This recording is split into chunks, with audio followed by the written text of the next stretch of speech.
Commissioner Morris' turn. Please stand, join if you like. Our most precious God, thank you so much for the many blessings you've given us. Please be with the leadership of local level, intermediate, state level, and federal level as they struggle with the many decisions they're making. Please be with service folks who are deployed throughout the world, keeping us safe. Please lead, guide, and direct us as we go into the coming week. In Christ's name we pray. Amen. Amen. Please continue standing for our Pledge of Allegiance. I pledge allegiance to the flag of the United States of America and to the republic for which it stands, one nation, under God, indivisible, with liberty and justice for all.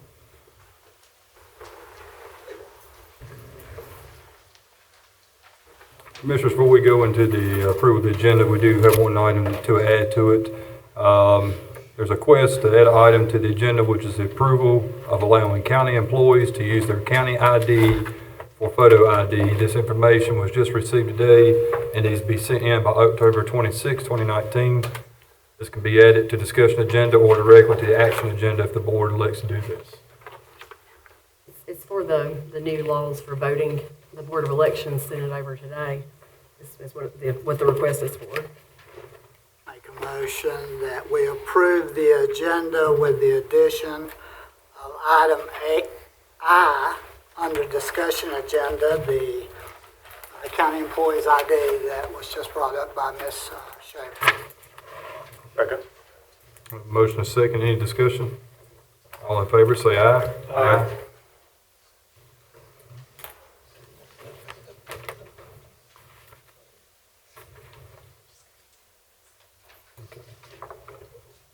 Move on now to our comments, and I'll start down with Commissioner Morris. Thank you, Mr. Chairman. Just like to welcome everybody. It's good to see everybody out tonight, and also I hope there's a lot of folks watching on YouTube, and equal welcome to them as well. That's all I have, Mr. Chairman. Thank you, sir. Commissioner Walker. Thank you, Mr. Chairman. Glad Commissioner Morris got his computer going.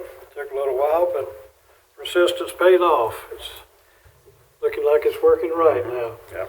Good to see all you folks. Have a nice group of people in our audience this evening. I can only imagine the different reasons why different folks are here based on the people I'm looking out and seeing. But I'm very interested to find out on why each person's here, and glad you are here. Have some information for our clerk. Brought it from a meeting I attended at Chestnut Grove United Methodist Church this past week, and the topic of the meeting, and they have a meeting about once a month, I believe. I attended this one because there were speakers like Judge Southern, our sheriff was there, others, our sheriff, Judge Southern, 4 other people were on a panel to discuss the opioid crisis. And I thought there was some very good discussion. Always feel like when our sheriff shows up, he's going to have some interesting things to say, some positive things to say, and he brought some encouraging thoughts to that particular meeting, along with the other people there. And I do have some information, Madam Clerk. I'll leave this with you this evening. It's information that was passed out at the meeting, and it's got some useful things in it that people can benefit from knowing about. But I'll stop there, otherwise our chairman will probably start rolling his eyes at me. So, Mr. Chairman, I'll pass it along. No, sir. I would never do that to you, Commissioner Walker. Oh, okay. I'll remember that next time. Commissioner Mendenhall. Thank you. I just want to once again say thank you for coming out tonight. We always appreciate everyone's participation in the county governmental process, and it's good to see a full house. I like to see a lot of people come out, and thank you for coming out tonight, and I hope you had a good weekend, and a beautiful day today. I think we're going to have a good meeting through the guidance and wisdom of our Lord and Savior. Everything will go really well tonight. And just once again, thank you for being here. That's all I have. Thank you, sir. I also like to thank everybody being here. It's good to see people actually coming out and going to these meets themselves and getting information for themselves. And I hope we have a whole lot more watching live and get some facts out there. Also, please remember Commissioner Yance. Him and his wife currently have the flu, so that's the reason why he's not joining us here tonight. So please keep him in your prayers. I hope he gets a fast recovery over it, and I hope that's not something we see a lot of this season. With that, I'll just go ahead and pass it over to our county manager. Mr. Chairman, I don't have anything. I do want to welcome all that is here, and I hope you're doing well. And with that, Thank you, sir. With that, we'll go ahead and move on to our public comments.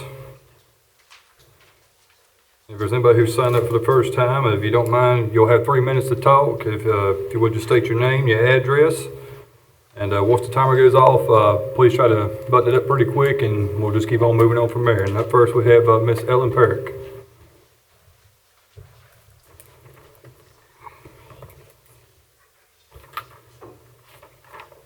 Thank you, Board. Ellen Perrick, 1095 Wheeler Smith Road, Lawsonville, North Carolina. I'm here to give you an update on the arts and to pass along the update schedule of what's going to happen in the next couple of weeks. In the Apple Gallery in October, we have our own Kitty Ray Brown. She's going to be exhibiting her impressionist landscape paintings and her photography. Kitty Ray said that she has owned and used a camera since her early teens.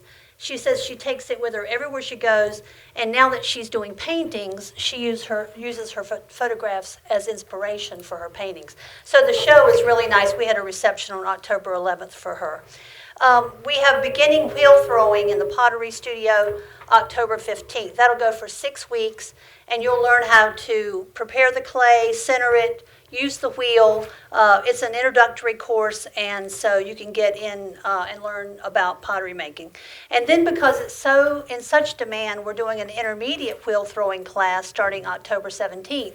And that's for people who know how to do basic things, but they're going to learn some new techniques in that class. The exciting thing, if you saw the Winston-Salem Journal this morning, was our Tony Brown homecoming celebration, which will start Thursday through Sunday. Tony was born in Walkertown in a home with no indoor plumbing, and he just succeeded to become Elvis's piano player. He works for MCA Records and has produced so many hits, and so many stars. So we're having a kickoff at Moore Springs Manor on Thursday, and that's going to be a time to meet him and have some hors d'oeuvres and have him talk about his life. On Friday, we have local artists who are going to be singing a lot of the songs that he made famous. So that's going to be a great show. And then on Sunday at Walkertown High School, we're going to be having a concert, and then the Arts Council is going to give him an award and also a Lifetime Achievement Award from the Country Music Association. So that's going to be really fun, and I just think it's great to celebrate somebody who came from here and did well. We have a mask workshop, Day of the Dead mask workshop on October 26th. That's to celebrate, in Latin America, they celebrate the people who have passed before. And so this is going to be held by Martina Moore, and she's going to teach people what the symbols mean, the colors, and things like that. So everybody will make their own mask. And then just remember, Soup in a Bowl was November 23rd. So just continue to spread the word about that great event. So we raise so much money for the food banks. Thank you. Thank you, Ms. Perry. Next, we have Janice Henderson Hunsaker.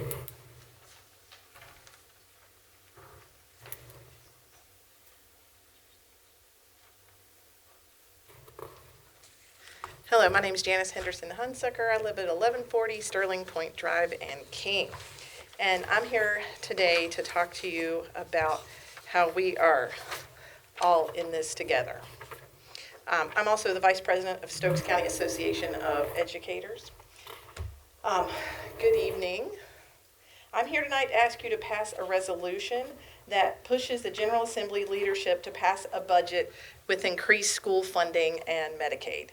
I have two versions to pass out, a short version and a longer version with data included that I just gave to Shannon.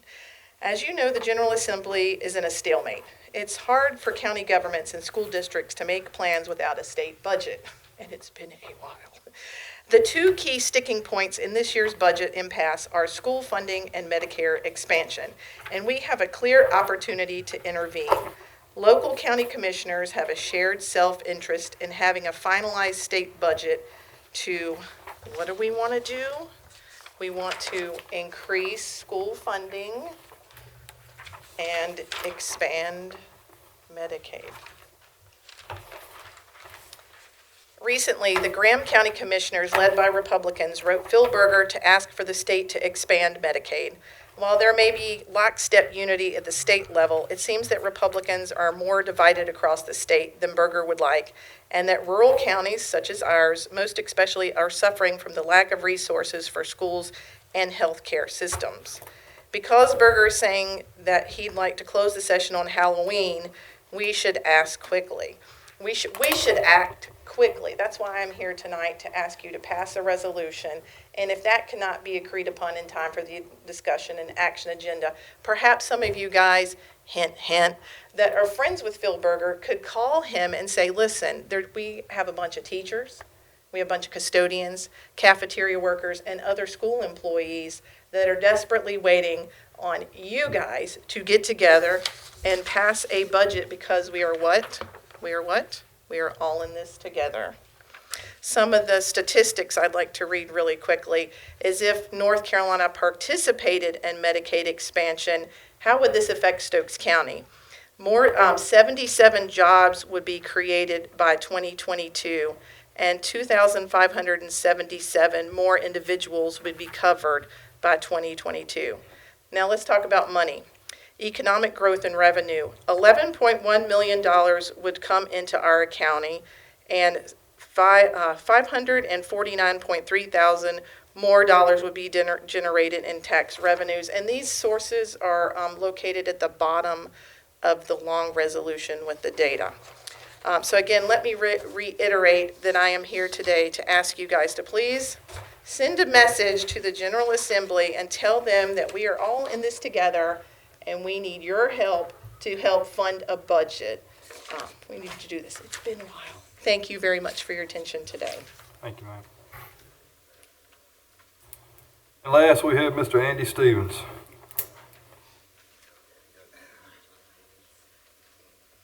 As usual, you'll probably ding me for time, but I should be in my last paragraph. Good evening, Commissioners. My name is Andy Stevens, and I reside at 157 Old Garner Drive, just outside of King in Stokes County. I'm here tonight to speak on behalf of those county residents who say we are taxed enough. I'm here to ask on their behalf, why do you wish to tax us even more? For years, previous Board of Commissioners have been able to live within their means and fund and operate the county and the schools without a need or a call to raise taxes. Even better, these previous Boards of Commissioners prudently invested and sequestered away a reserve for truly rainy days and called it the county fund balance. This board, in one fell swoop, has drained this fund down to the bare minimum this board, at least yet, dare not draw down any further. But what will next year bring? A rationalization that because the local government commission tolerates a fund balance of only 8%, our county's balance, accrued over many years, can be sucked down to that dangerous level or below? Today, only one member of this current board was seated in those dire days when the county risked default. Will this new board repeat the sins of the past? Please remember that all taxation is theft, legalized government theft. Please remember it has real consequences. For example, just look at our current state of tax delinquencies. The tax compliance rate of Stokes County is far behind those of the counties around us. Raising taxes even higher will throw even more of our fellow citizens off their land and out of their homes. However, to be fair to those who do pay their taxes you impose, it's time for the tax department to become ruthless in its collection efforts. If you tax, you must collect. Tonight, perhaps you're going to tell us that the dire straits we're in. You're going to tell us your spending requires additional funds to support. You're going to tell us you're taking a valuable tax-paying commercial property off the tax rolls is going to need additional tax receipts to make up. Isn't that, by the way, the very opposite of the economic development we seek here in Stokes County? You're going to tell us double funding the school supplement this last year was an honest mistake, but we'll double down and do it again next year. Basically, tonight you're going to tell us either we're not as good or as prudent as boards in the past, or the boards in the past were negligent and dangerously underfunded the level of government we have determined it is necessary to provide.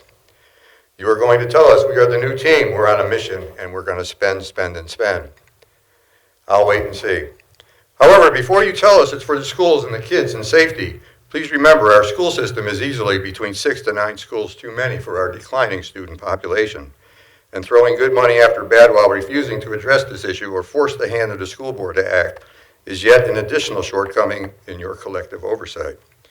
Seriously, if you want to really address the school security issue, you'd resolve to petition the legislature to allow willing teachers and staff to arm themselves to protect both themselves and their charges, and it wouldn't cost the county taxpayer a penny.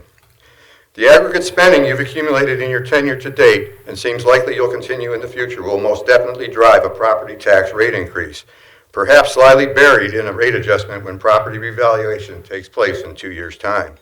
Surely you're scheming for it already, my last paragraph. I'll close tonight by asking this board to change its course immediately and do the right thing. Protect the taxpayers who have been taxed enough already. Allow them to keep their homes instead of forcing the sheriff to auction it off on the courthouse steps. Stop this flood of ready spending you seem bent on pursuing. Stop growing government just to see how big and fast you can make it grow. Live within our means and start doing so tonight. Thank you.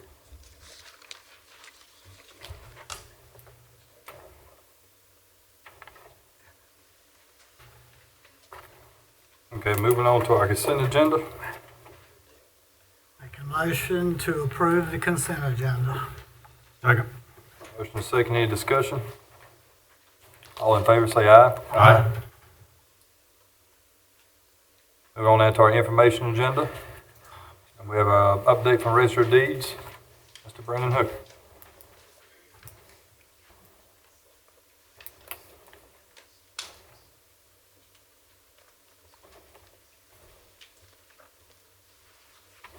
Good evening. Good evening. I appreciate you letting me on the agenda tonight. You got a big agenda, so I'll try to be brief as I can. Giving you an overview of our previous fiscal year and the first quarter of this current fiscal year. I've got a report on the past fiscal year. Reporting period July 1st through September 30th. Total recording fees were $57,329.50. Excise tax, $66,529 for a total gross revenue, $123,858.50. For the same period, you can see we recorded the 431 deeds, 357 deeds of trust, 734 miscellaneous documents, satisfactions, power of attorneys, things like that. 36 plats, we recorded 86 death certificates, issued 56 marriage licenses, administered the oath of office to 42 notaries, notarized 14 signatures, issued 764 certified copies and 447 uncertified copies.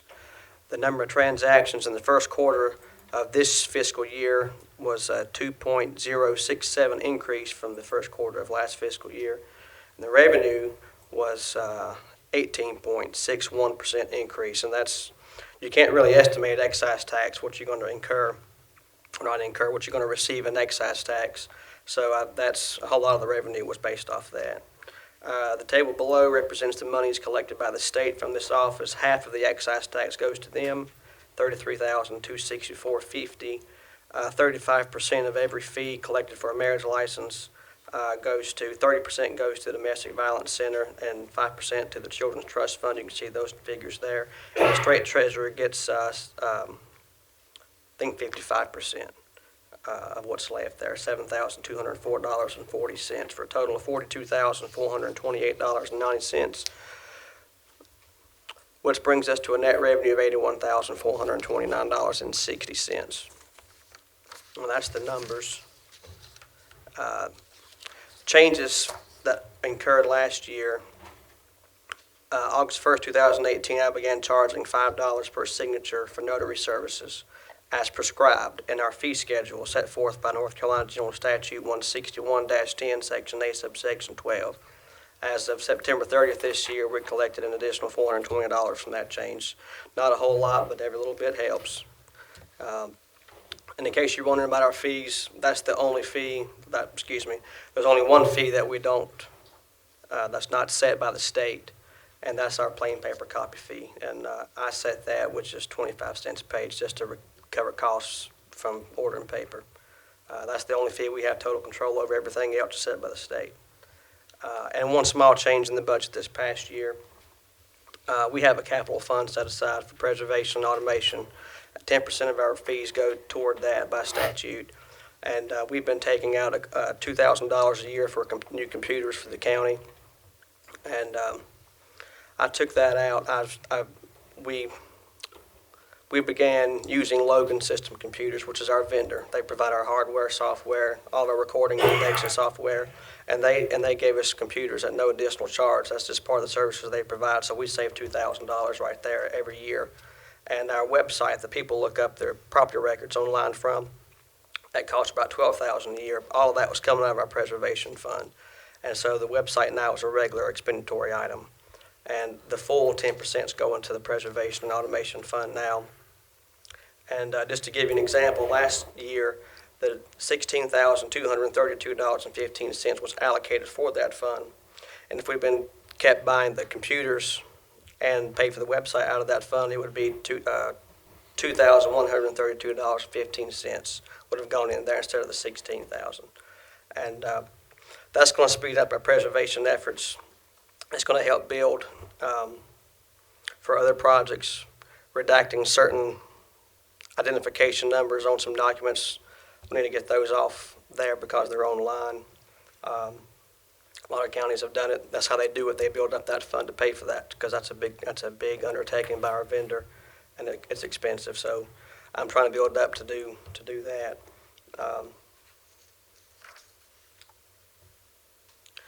I'm trying to end the report. Commissioner Walker always likes to challenge me to come up with new ideas to serve our citizens a little bit better, and I don't mind him doing that at all. It keeps me on my toes. So I'm looking into a program called the Electronic Birth Registration System. The State Vital Records Office has put into place. About 60 counties or so has it. We do not have it, which we really need.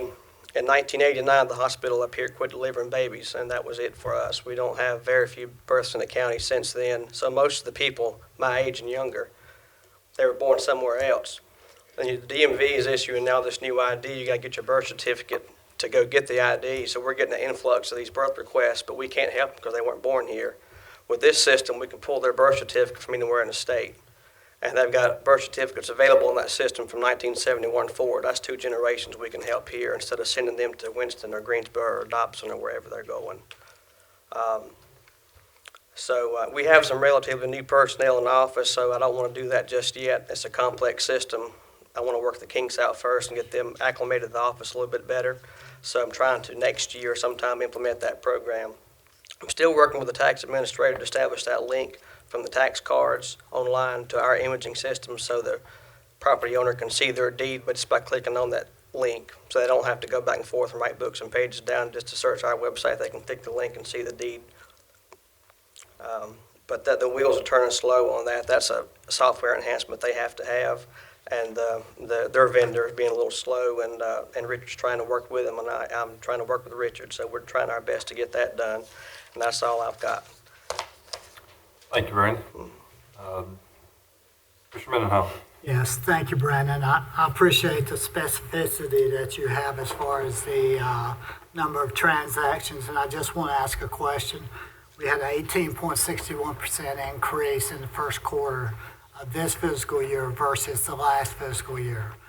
What would do you have, even though you broke down the notaries, death certificates, etc., what would you, in your professional mind, give that revenue increase? I mean, what would cause? Is it just cyclical that things cycle out and in and up and down? Or you're saying here we've got an 18.61% increase with a 2.067 increase on the number of transactions. Do you have any reason that increased such an amount? The excise tax. Okay. That goes on every land transfer.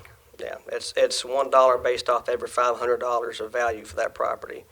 So we had a large transaction in May. Mountain View Medical sold, and it was $5.8 million, and there was an $11,000 excise tax on it. It's the largest excise tax the office had seen in years.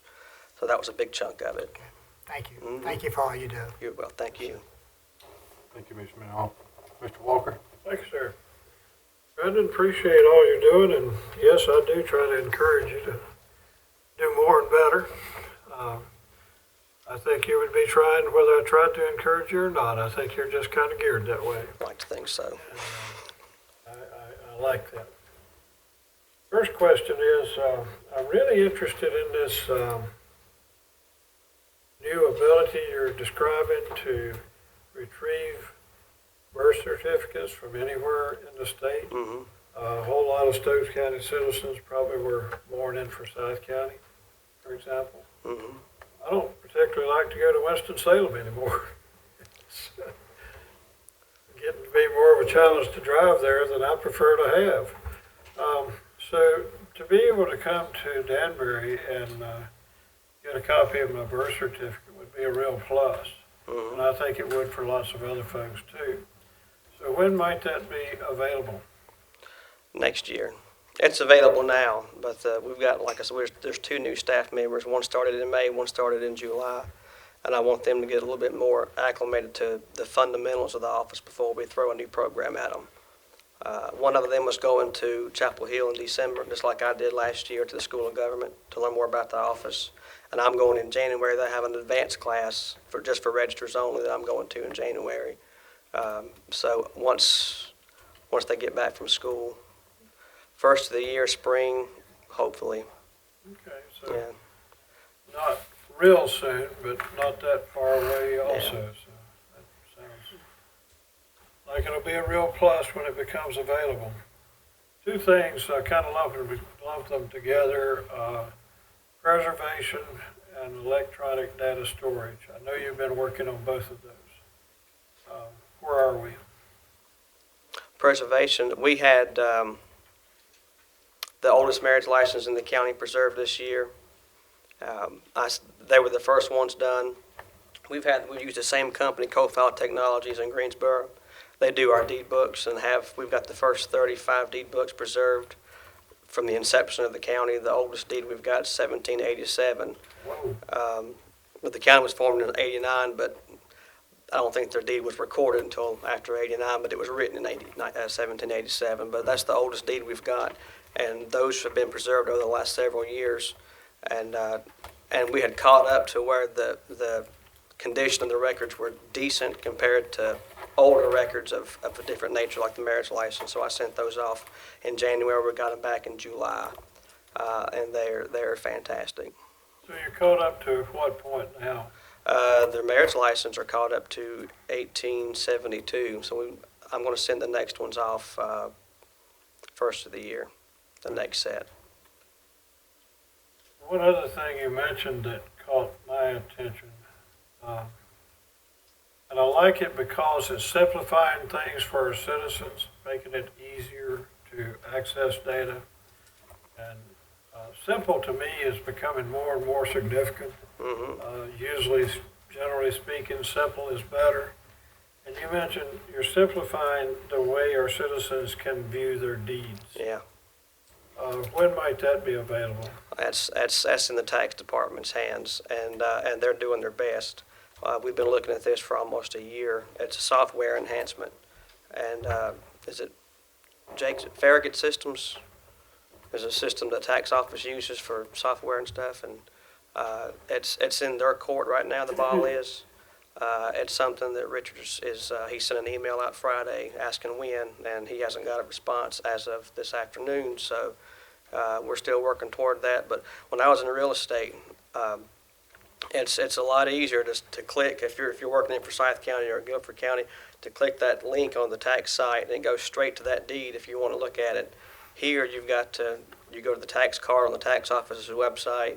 You write down the book and page the deed was recorded in, get out of the tax site, go to the Register of Deeds website, and then punch that in and then pull the image up. If you click that link, you're right there anyway. So it's going to be a simple thing for the citizens and for real estate agents, for attorneys. It's just ease of access. Well, one thing that I would encourage you to consider putting some priority on is the birth certificate access. And here's why. There's a yellow star that we need being told on our driver's license. Mm-hmm. If you're gonna fly or travel outside the country or enter a federal building, we need that yellow star, I'm being told, on our driver's license. Yes, sir. And I've to- got a pamphlet in the office about it. And to get that yellow star, we have to go to the DMV office, I think it is, Mm-hmm. and carry our birth certificate and Certi- some other, what's the other thing? Certified copy of your birth certificate. And it depends. It depends on what you need. Depends on if your name has changed. If it depends on if your address has changed, you're going to provide documentation of that. Like a marriage license or Marriage something? license, or utility bill to prove your address, something like Okay. that. Very good. Well, the sooner that's available, I know not everyone can just put their hands on a birth certificate. That's Yeah, been around a while. we're getting a lot of people that come in. They got their hospital copy that's the same age as they are, and they're not taking those copies anymore. They're making them come to our office and get a certified copy, the one that we have. Okay. And it's Thank you very much. Appreciate all you're doing. thank you. Keep up the good work. I'll do my best. Commissioner Morris? Thanks, Mr. Chairman. Thanks for the update, Brandon. It's very good. Just one question. Is that software upgrade funded that's in the budget for Farragut for the, you're It's just talking about? Is it funding the current budget? That's a good question. I've talked with Richard about it, and I can't remember they don't have a cost yet for that. Oh, okay. We seem to be on the lower on the totem pole of priorities. Okay. We're not a very big county, and they've got some very big counties in their accounts. So I'm not sure what the cost is. I can't remember. So if you I'll want to get do it with before the Richard. next budget, you'll just bring a budget amendment to do it then, I guess? Yeah, if there's a cost to the county, it'll be it'll be taken care of in the tax budget. Okay, that's all I have. Thanks, sir. Brandon, thank you for the info. Appreciate everything you brought to us. You're definitely on top of everything. Each and every time you come in here, and we do appreciate that. Thank you. Thank you, sir. We'll move on now to our discussion agenda. Item A, the Water Committee recommendation. Mr. Mark Dellenhot for that.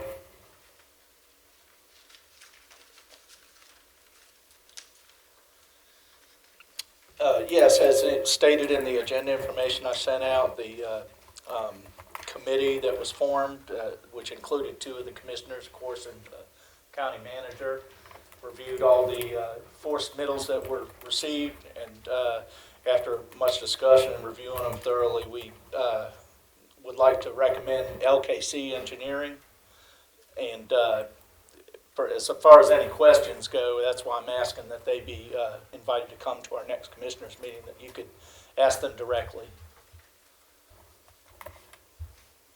Thank you, sir. Commissioner Morris?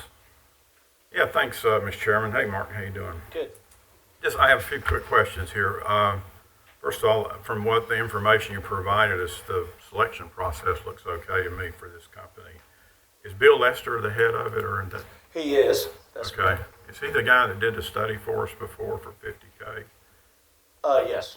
What was that study? I can't remember. That was for the Water Sewer Authority, I believe you're referring to, and that was what's called a merger regionalization study. Mhm. And even though the county gleaned much of the benefit of that study, it was actually a Water Sewer Authority thing, and it was fully funded by the grant agency. What was the, well, he was a different company then, right? Was he, or was He it? used to be with a company, but this was prior to even that. It was Hobbs and Upchurch, and that Yeah, that's was, right. Did he that's form quite this? a while back. Did he form this company that's coming to He see us? did, that's correct. Okay. In there, you talk about 8,500 linear feet of pipe. Have you guys already decided like how much pipe you need and where the tank's going to be and all that stuff, or is that something they're going to do? No, sir, that would be something they do, Okay. and make recommendations. We'd make the decision, of course, and as far as the 8,500 linear feet, I mean, I feel sure there will be some adjustments to that, whether we go a little bigger, a little smaller, whatever, based on the information they provide. Okay, good. Well, I'd like for you guys, the committee, to look at this thing we did before. I just happen to have a copy at home I ran into, Okay. about the one from South Stokes Fire Department. And maybe if you send it to him, get him to comment on it at the meeting next time when they come to visit us. I'll make sure he's prepared for that. And this is just a little overview. I think you got more details of it. It's the word we put the water tank at South Stokes Fire Department. And if you would, Shannon, would you scan this and send it to all the commissioners? anybody in the public would like a copy of it, I'll be glad to send it to them as well. It's just basically what it is under our previous water sewer project. We did the sewer, we didn't do the water in Meadows, but we did, included in the price was the design, and so that's what this is talking about. I'd like you guys to at least factor into your analysis or whatever. Sir. And as far as options that we may pursue over there. If we select, are we going to recommend, you want us to recommend selecting them next week after we talk to them? It would be nice. I mean, that would be part of after you've had a chance to talk to them. This is an important decision, and I wouldn't want you to do so in haste, but I would like it to proceed in that direction as quickly as possible. Okay, yeah. Well, I don't see any reason to slow down on No, it sir. personally, so we can talk about that. Given we select them next week, when and how is this statement of work going to be put together? Is that committee going to do that for the contract? I believe that's how it would proceed. They propose a contract, and we'd, of course, have the county attorney review it, and then we'd present it to the board for signature. Okay, so the board, the contract with the statement of work will come back to us for final approval, right? Is that the plan? Yes, sir. I believe that's the process. That's what I prefer, if we Yes, do sir. it that way. And then the last thing is it would be really good if the committee can give us, the rest of the board, regular updates on this project. And I'd kind of like to understand how that's going to be done and how often and so forth. Maybe we can talk about that next time. Last time, the lack of communication in that area did I agree.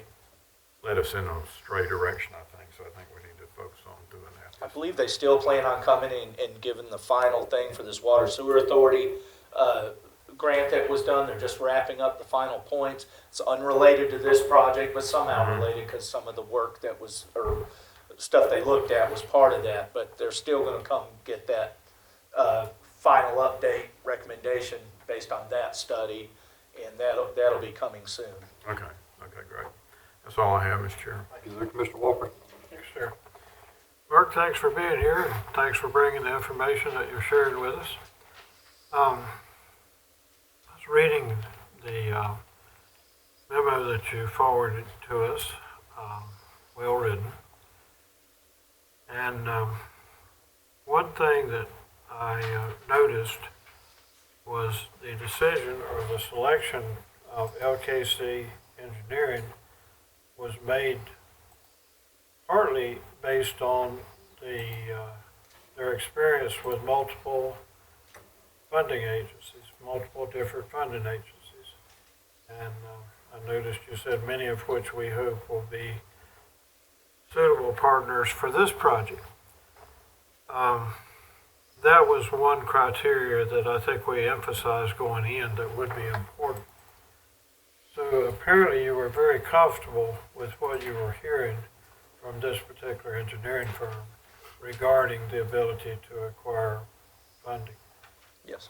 What was different, if I may ask please, in this regard with this particular firm versus the others, if any, in this particular aspect?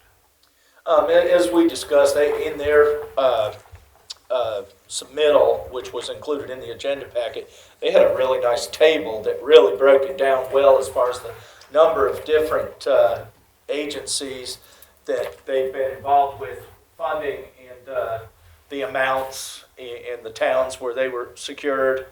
And it just seemed to be all over the map as far as any different funding agency that we could even potentially hope would be a part of this project that they've had experience with.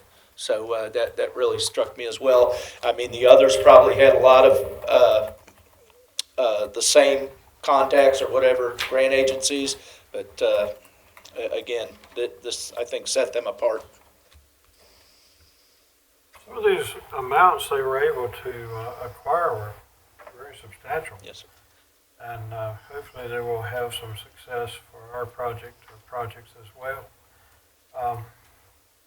I'm looking forward to meeting them and having some discussion with them at our next meeting.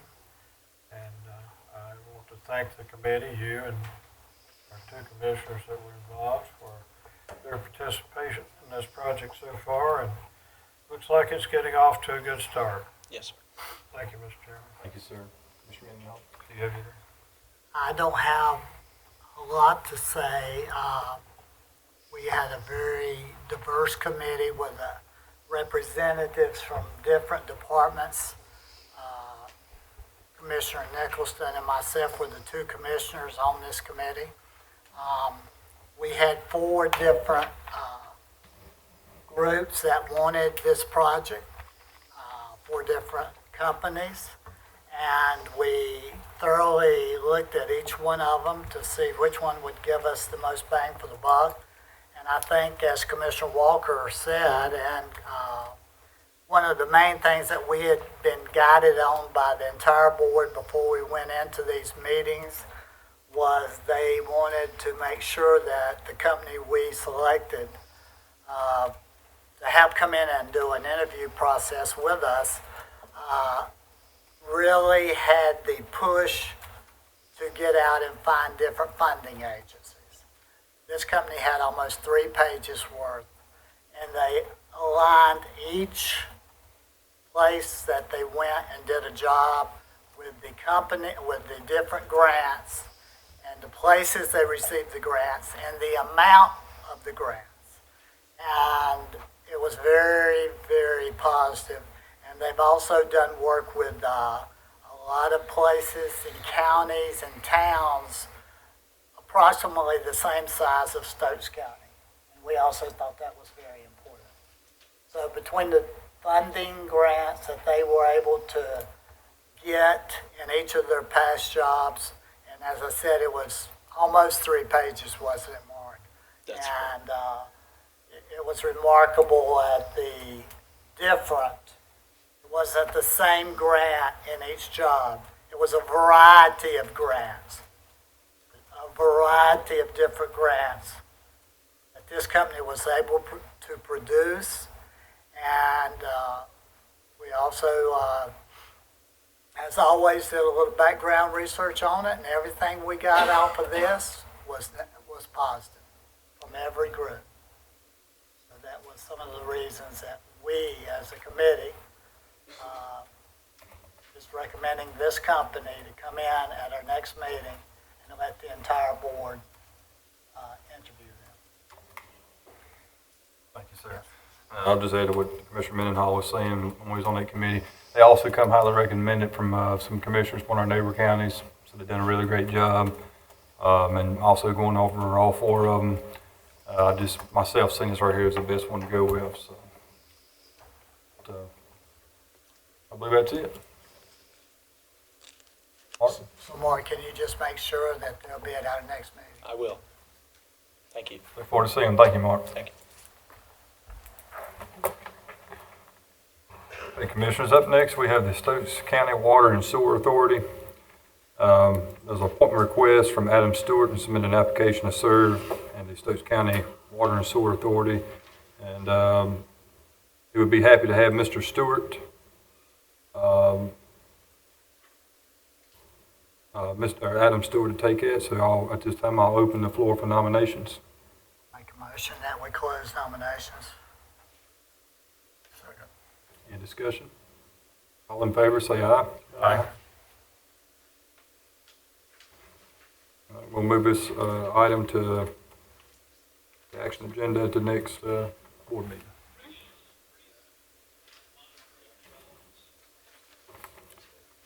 Okay, next we have the Friends of Stokes Shelter. Dr. Cowan and members of Friends of Stokes Shelter Board. Good evening. Thank you for letting me speak for a second here. Just to recoup the history of how the adoption center came to be, in 2013, we found that our county was having a problem with the animal control facility, being able to house the animals. We were having a lot of problems with passing our inspections, and a group of us decided that we were going to try and help our county and our animals and the animal shelter by seeing if we couldn't raise money, build a building that would be housing animals for adoptions, taking them from the shelter getting them out of their way so their staff wouldn't have to work so hard. They would just be taking care of the strays. Once the strays were there for their allotted time, we would go ahead and take them in and do the work of trying to find them new homes. I won't bore you with reading the budget. I think everybody has a copy of it, correct? Over the 6 years, we did manage to raise funds of $450,000, and we now have a very nice-looking building that is awaiting to get a few final things finished off. We're in the process of doing that, things like beds, cots, some cages that need to be set up so that we can have the inspector come, inspect, and hopefully pass us and we can get things going. What we're requesting is just a little help. We have worked hard and we find that we're needing just a little bit of assistance with funding to get those doors open. Our goal, as you can maybe tell from the paper in front of you, is we're hoping that within 3 years we will not be asking for any kind of help from anybody except for all the fundraising we're still going to keep doing. We plan to be able to apply for quite a number of grants because now that we have a mortar and brick structure, there are quite a few grants out there that we can actually apply for that we will have a much better chance of getting. Trying to build a building, the grants aren't there for that. They want you to go out there, build your own building, and then people are more willing to help. We hope to be able to get quite a few post-mortem donations so that will also help to build up our coffers. So that's kind of it in a nutshell. Okay. Thank you, ma'am. Commissioner Morris? Me first. Thanks, Mr. Chairman. Thanks, Dr. Calvin, for being here. I just have a few questions I want to go through and make sure I understand all this. First of all, having worked here as county manager, I always thought it would be really difficult to run this place once you guys got it built, just using volunteers, which is kind of what we talked about to start with. There's volunteers are super important for many functions in the county, but when you're trying to run a daily operation, counting on volunteers, there's a lot of built-in issues that go with that too. So I can perfectly understand why you're asking us to partner with you on it. I went through the budget and I want to just make sure I understand. It's got 3 columns. The 8 months and then from now to June 2020. I just focus on the annual budget column. I added up all those things in there, and it added up to $67,462 for the full-time and the part-time person. Does that sound right? I don't know. Are you looking at that budget, Julia? Are you looking at it too? You got it? Are you looking at it? Go down to the bottom of it there where it talks about payroll. I'm going to ask you a couple questions about that too. Which is reasonable for a full-time and contract person, it seems to me. But that would be that's the annual investment you're asking for the county to help you guys with as far as a partner goes, just that payroll, right, for the one full-time person and then a part-time contract person. Correct. Okay. So then, Julia, this is for you. Let's just go through the line items right quick. The salary is 35, then the mental and dental, is that just our county dental plan? Is it 50? What does our county dental plan cost per person? 51? I thought it was about 5,000 for our medical insurance. It's $569 for our medical and $300. I'm talking about per year. I'm talking about 570. That's 6,000. It's like 6,000 a year, right? Okay, so anyways, that second line item then, somebody can answer, that's the for the full-time employees, dental and health coverage. I have no idea, I wasn't asked about these. Okay, well, I guess yep. they're gonna get their own health and dental. Yeah, but the county employee would have hours, the full-time person, wouldn't they? But they wouldn't be a county employee. Right, they, Oh, that's right. It's just a full-time person, but not a county employee. Correct. Okay, so then you're not using our number then. No, sir. Okay, then retirement plan, it's got a retirement plan, health reimbursement. Well, yeah, that all looks, I mean, that looks like all the normal line items for benefits and everything. So the 67 number seems reasonable to me.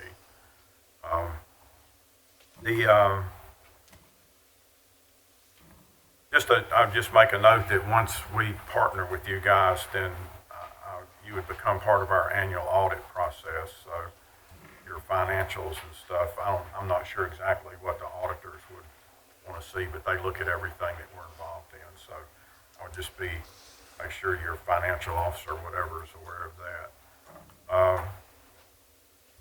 And whatever interface that financial person needs to have with Julia, probably y'all need to work that out.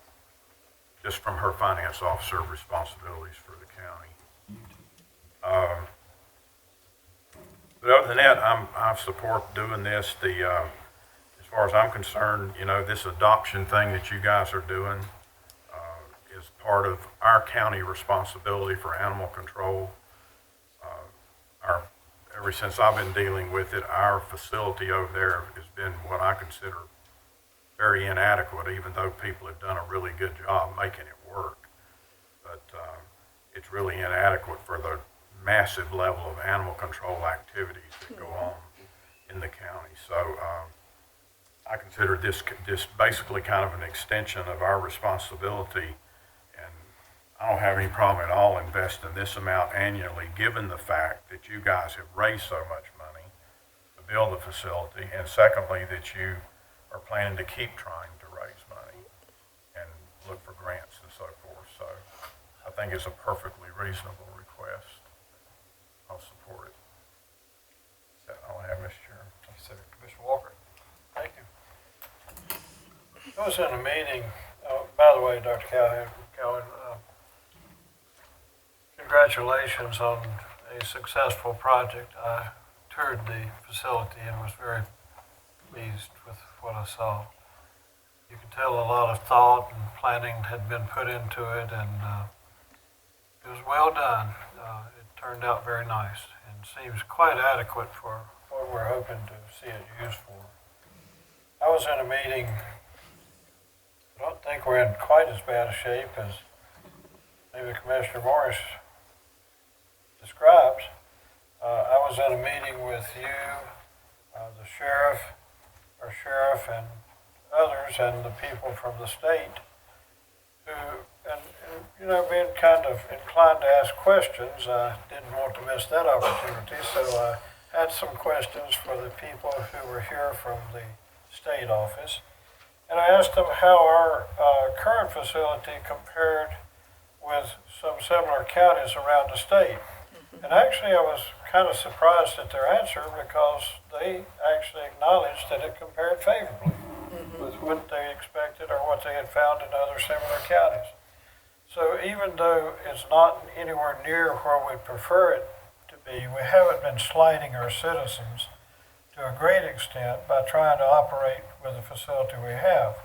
And I want to commend our sheriff and his personnel and others for pitching in and making the process work, smoothing it up, and really, I was getting a lot of citizen concerns at one point over the treatment of animals and inadequate responses to animal control needs. But since our sheriff took it over, that has gone away. We have been very blessed in that these concerns have just not been coming in any significant amount at all. Matter of fact, I'm having trouble remembering when I received the last one. That's always good. Be that as it may, the facility that you folks have done is a real plus. It's a no-kill facility, right? Yes, sir. And people who are concerned about animals coming into that facility and meeting their demise, it will not happen at that facility. Correct. The high priority, the almost sole priority of the facility is to facilitate adoption for pets, dogs, cats. And it's very well designed and equipped to do that, it appears. One question about your budget numbers, and Commissioner Morris kind of keyed on certain ones. I'm looking at the bottom line, and let me go to the top here. And I'm looking at annual, 8 months, in November 2019 through June 2020.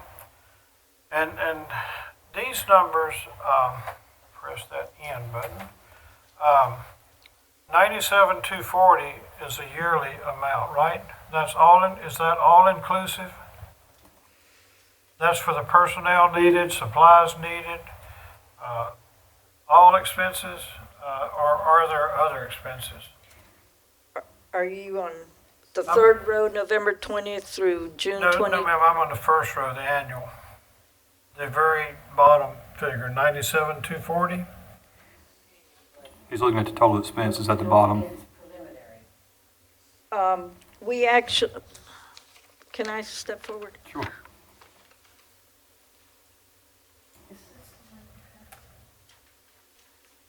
No. Okay. We, Yours says 102,520 and mine says 97,240. we modified a few things just because after our meeting, you all said to make sure I put everything in there that we thought we would need, so. Okay, so what happened with the other, the 64,826 went to 68,346, and the 67,909 was 6,500. So they were all three were adjusted. Just a little bit, yeah. Okay, but anyhow, just for reference sake or discussion sake, that annual amount, the bottom line figure, Yes, sir. is that all inclusive? Yes, sir. Now, how much of that would come from funds that you folks raise? We're going to be trying to, our goal, if you look there at, where the very top where it says revenue, canine adoptions, feline adoptions, fundraising, donations. Right. We're hoping that we're going to be able to raise at least, we only have 42, but we're actually hoping we're going to be able to at least raise 60 to 70,000 because we will be able to apply for grants. We tried not to get too, if you look where it says grants, operating grants, it's got 10,000. We're hoping we're actually going to be able to do a lot more than that. Right.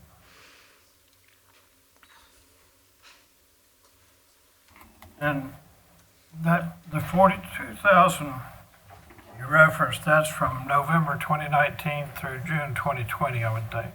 Yes, sir. Okay.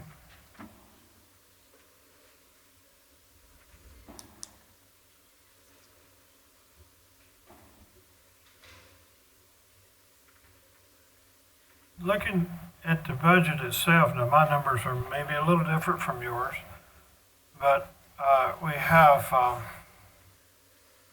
35,000 is a full-time person. Correct. And I saw somewhere a contract person for 15,000, contractor, part-time. My number is 15,300. Correct. 10,200 for the remainder of this year and to June of next year. Correct. And that's all the actual salaries. And you do have some benefits, a pretty good assortment of them.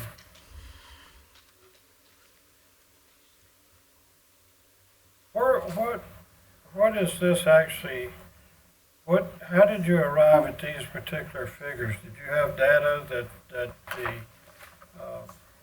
Stokes rent of the shelter has accumulated, or is this from other counties, or how were you able to actually compile this data? We talked on the salary, we have talked to different smaller animal shelters and animal adoption centers, trying to get an idea of what the general salary range is. and it ranges anywhere from 27 to 42, I think. And we kind of said, okay, well, we're not going to be looking at any 42. I mean, that's out of our budget. The 35,000 range tends to give you a person that actually has experience, has stability when it comes to being I'm going to use the word director. We're talking about 1.5 person and volunteers, but it's a director and somebody that's actually kind of in it for as a career choice versus it's a stepping block. Understand. Thank you very much. Mr. Chairman, I'm going to stop there and let you folks have some time for questions. Thank you, sir. I'll move right on to Commissioner Mendenhall. Thank you, Commissioner Walker. I appreciate that. Dr. Calvin, I've known you a long time, and I looked over your board's resolution. And I know many of the people here tonight are here for this item. I read your resolution over. I was very impressed with the amount of money y'all have raised. Y'all worked extremely hard. I know you have. I know you have. I've been to some of your fundraisers. I've donated money Yes, you to have. your program. And we thank you. I look at your resolution though, and then I'm going to slide over to something else here in a minute, but in your resolution, item 3 says, whereas Friends of the Stokes Shelter raised money through fundraisers and gifts from private citizens to build a new adoption center. So I'm hearing the word private in number 3.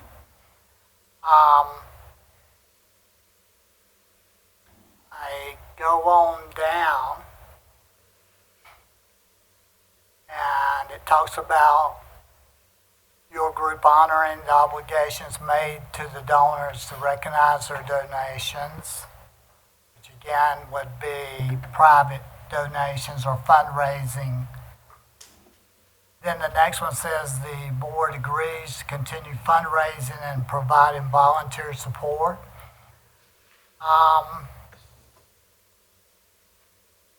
And then on your last item, it says the FOSS board asked the county for assistance in opening and running the adoption center within the guidelines outlined in this resolution. So as I looked through that, I saw the word private several times. I looked at this as a private entity, Dr. Cowan, and we have,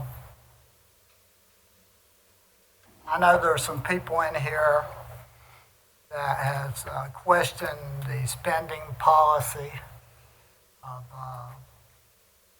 certain boards. However, I do want the people that's in this room to know that we allotted the animal control $390,731 this budget year. And I'm going to repeat that. $390,731 was our allotment to the Stokes County Animal Shelter. Almost $400,000 we gave to our animal shelter this year. And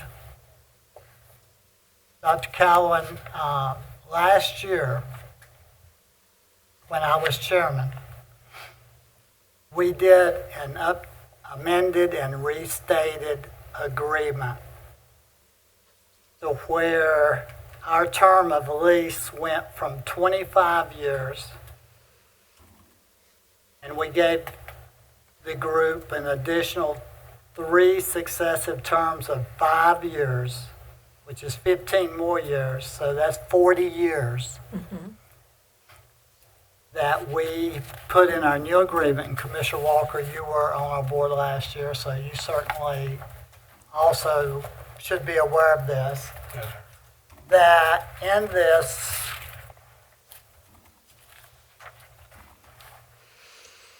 the board has, I think, worked exceptionally well with y'all. I think we've worked well together, but it says under lease payments, FOSS shall pay the county annual rent of $1 for a lease of the premises. Lease payment shall be due and payable the first day of July each year of the lease term. So one thing that the board has already done is basically worked out a 40-year lease agreement at $1 per year for that land. Correct. Correct. Item A under number 5, and it's listed as FOSS responsibilities, and this is the contract I'm reading from that was just updated last year that anybody is welcome to read. Item A says FOSS will construct and open within 5 years from the beginning date of this lease agreement a nonprofit animal shelter for the protection, care, and adoption of abandoned, abused, and neglected animals within the boundaries of Stokes County.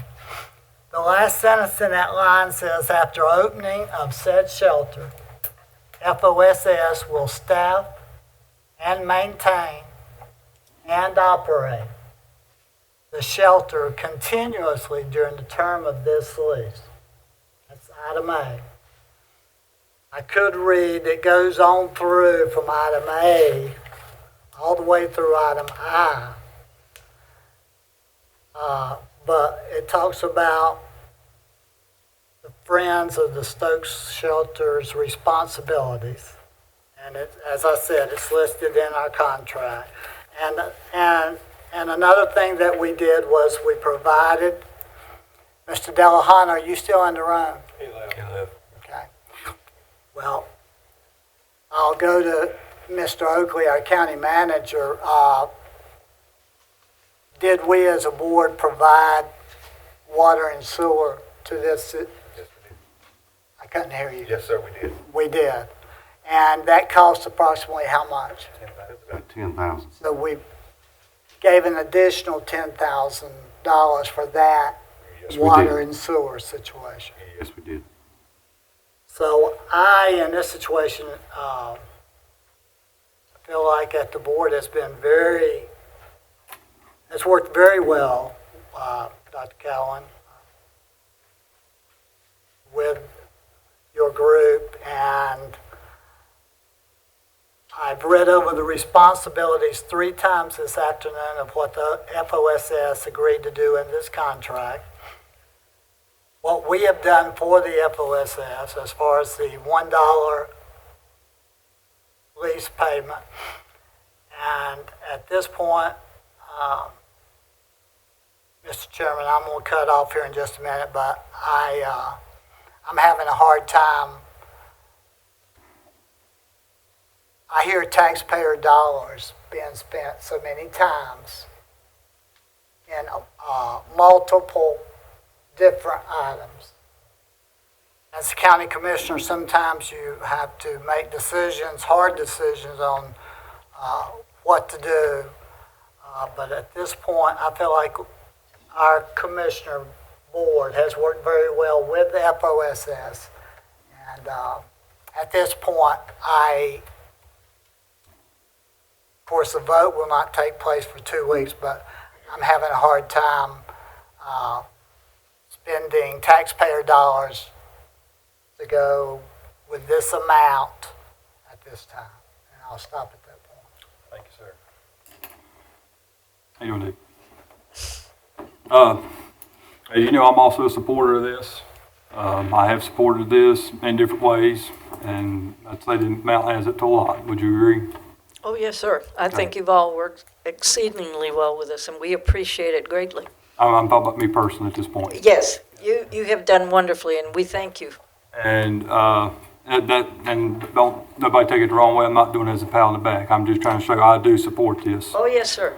But I'll touch on what Commissioner Mendenhall was speaking, and as Some were concerned tonight about how tax dollars are being spent, and it's acting like we're just throwing it out of the pocket, throwing it in there for everybody to catch. And one thing that, when I took my oath as being the commissioner here, I looked at what I was going to see was going to be the best for the citizens here in the county.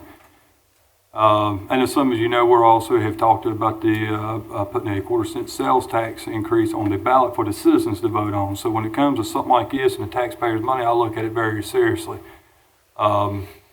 I'm an animal lover myself. I have a donkey, 3 dogs, and, love my death, do anything for them. I also have 5 kids who I love dearly. And that's one thing I look at here in this county, what is the absolute needs, what is the absolute wants. And as Commissioner Mendenhall had touched on, we gave the animal shelter $390,000, a little over actually. And it's going great. From what I've heard, there hasn't been adopted animal put down in over a year. Am I correct on that, Sheriff Marshall? There hasn't been an adopted animal put down in over a year. Is that correct? Okay.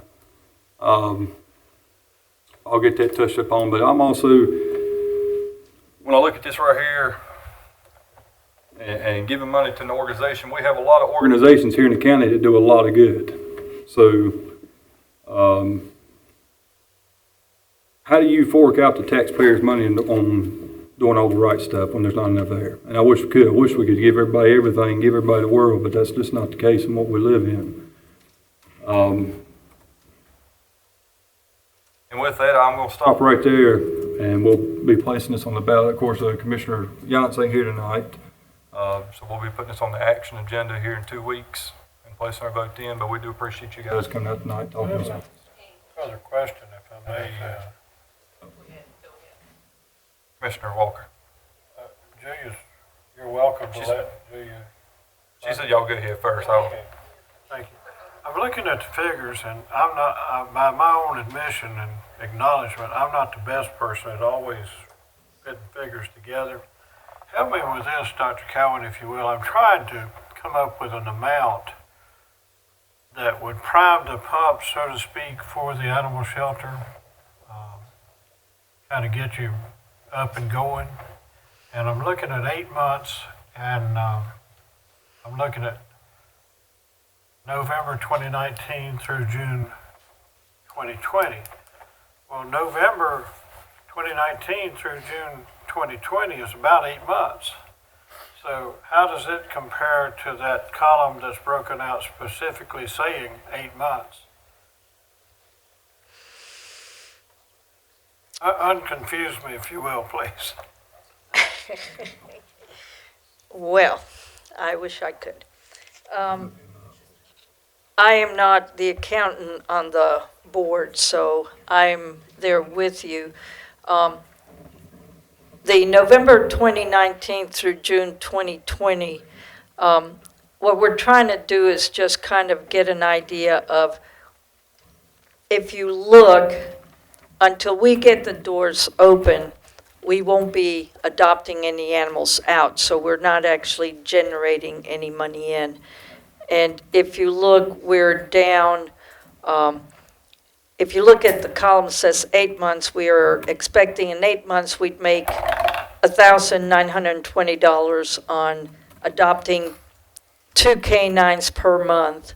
So because we haven't opened the doors yet, we're not going to have generated that yet. And the same thing with the feline adoptions. If we're adopting 2 cats per month at $100 a piece, we generate $1,600, but obviously until the doors are open, we wouldn't. So the figures in November 2019 through June 2020 is really if the doors open in January. So it's not quite 8 months. It's probably about 6 months. Okay. That's doing the figures in my head. And not very well. But what I'd like to be able to do is, and I'm not through my decision-making process or evaluating or assessing, but I do feel like you need some assistance to get things up and going. We do. And trying to come up with an amount that's as fair as possible to our taxpaying citizens. All of us, I think, are very aware, particularly those who were out campaigning during this last election cycle about don't raise my taxes. I think that message came across loud and clear. And if we're not careful, we budgeted a lot of things in this past budget. It was alluded to in citizen comments earlier. If we're not careful, we're going to be raising people's taxes if things keep continuing down certain paths the way they seem to be for now. We have a little bit of a precedent in another organization or two with the county where we have and maybe even are providing assistance, so it's not totally new ground. I don't want to, just one view, 5 of us on this board, but my view is I don't want to get into a situation where we have to keep funding year after year after year. I'd really like to see you folks get on your feet, get up and going, and be able to operate it as Commissioner Mendenhall described in the initial proposal or agreement. But I don't mind helping you to get started. I will put that out there early on. And I know I'm going to catch some flack from certain people, I already have, about any funding. I know there's some people who just feel like any funding of this type is unnecessary and shouldn't happen. However, there's a large other side to this. We have so many people in this county who care so much about animals that they would really like to see something done to give this a better chance of working, give it a better chance of really getting off on the right foot, so to speak, up and going. And so I have to balance those things together. And given all that, I'm getting to this point. I'm trying to come up with an amount that will get you folks going, and still I can look the taxpayers in the eye and say, I'm being a good fiduciary of your funds because we're allocating funds to whatever purpose very carefully and with a lot of thought put in it. Mr. Chairman, may I ask the sheriff a question, please? Or Julia, maybe a comment. Woke you up, didn't it? Oh, okay. May I ask a question, please? Sheriff, Mr. Mendenhall mentioned, and a very good observation, that we are currently funding the Animal Control Center, which you're over, at about almost $400,000 a year. Now, when the adoption center, adoptions shelter gets up and going, will it change anything as far as how our current animal control operation, how it operates?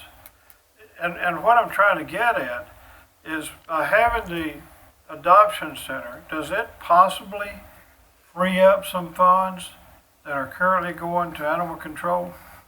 By chance? No? Yes or no?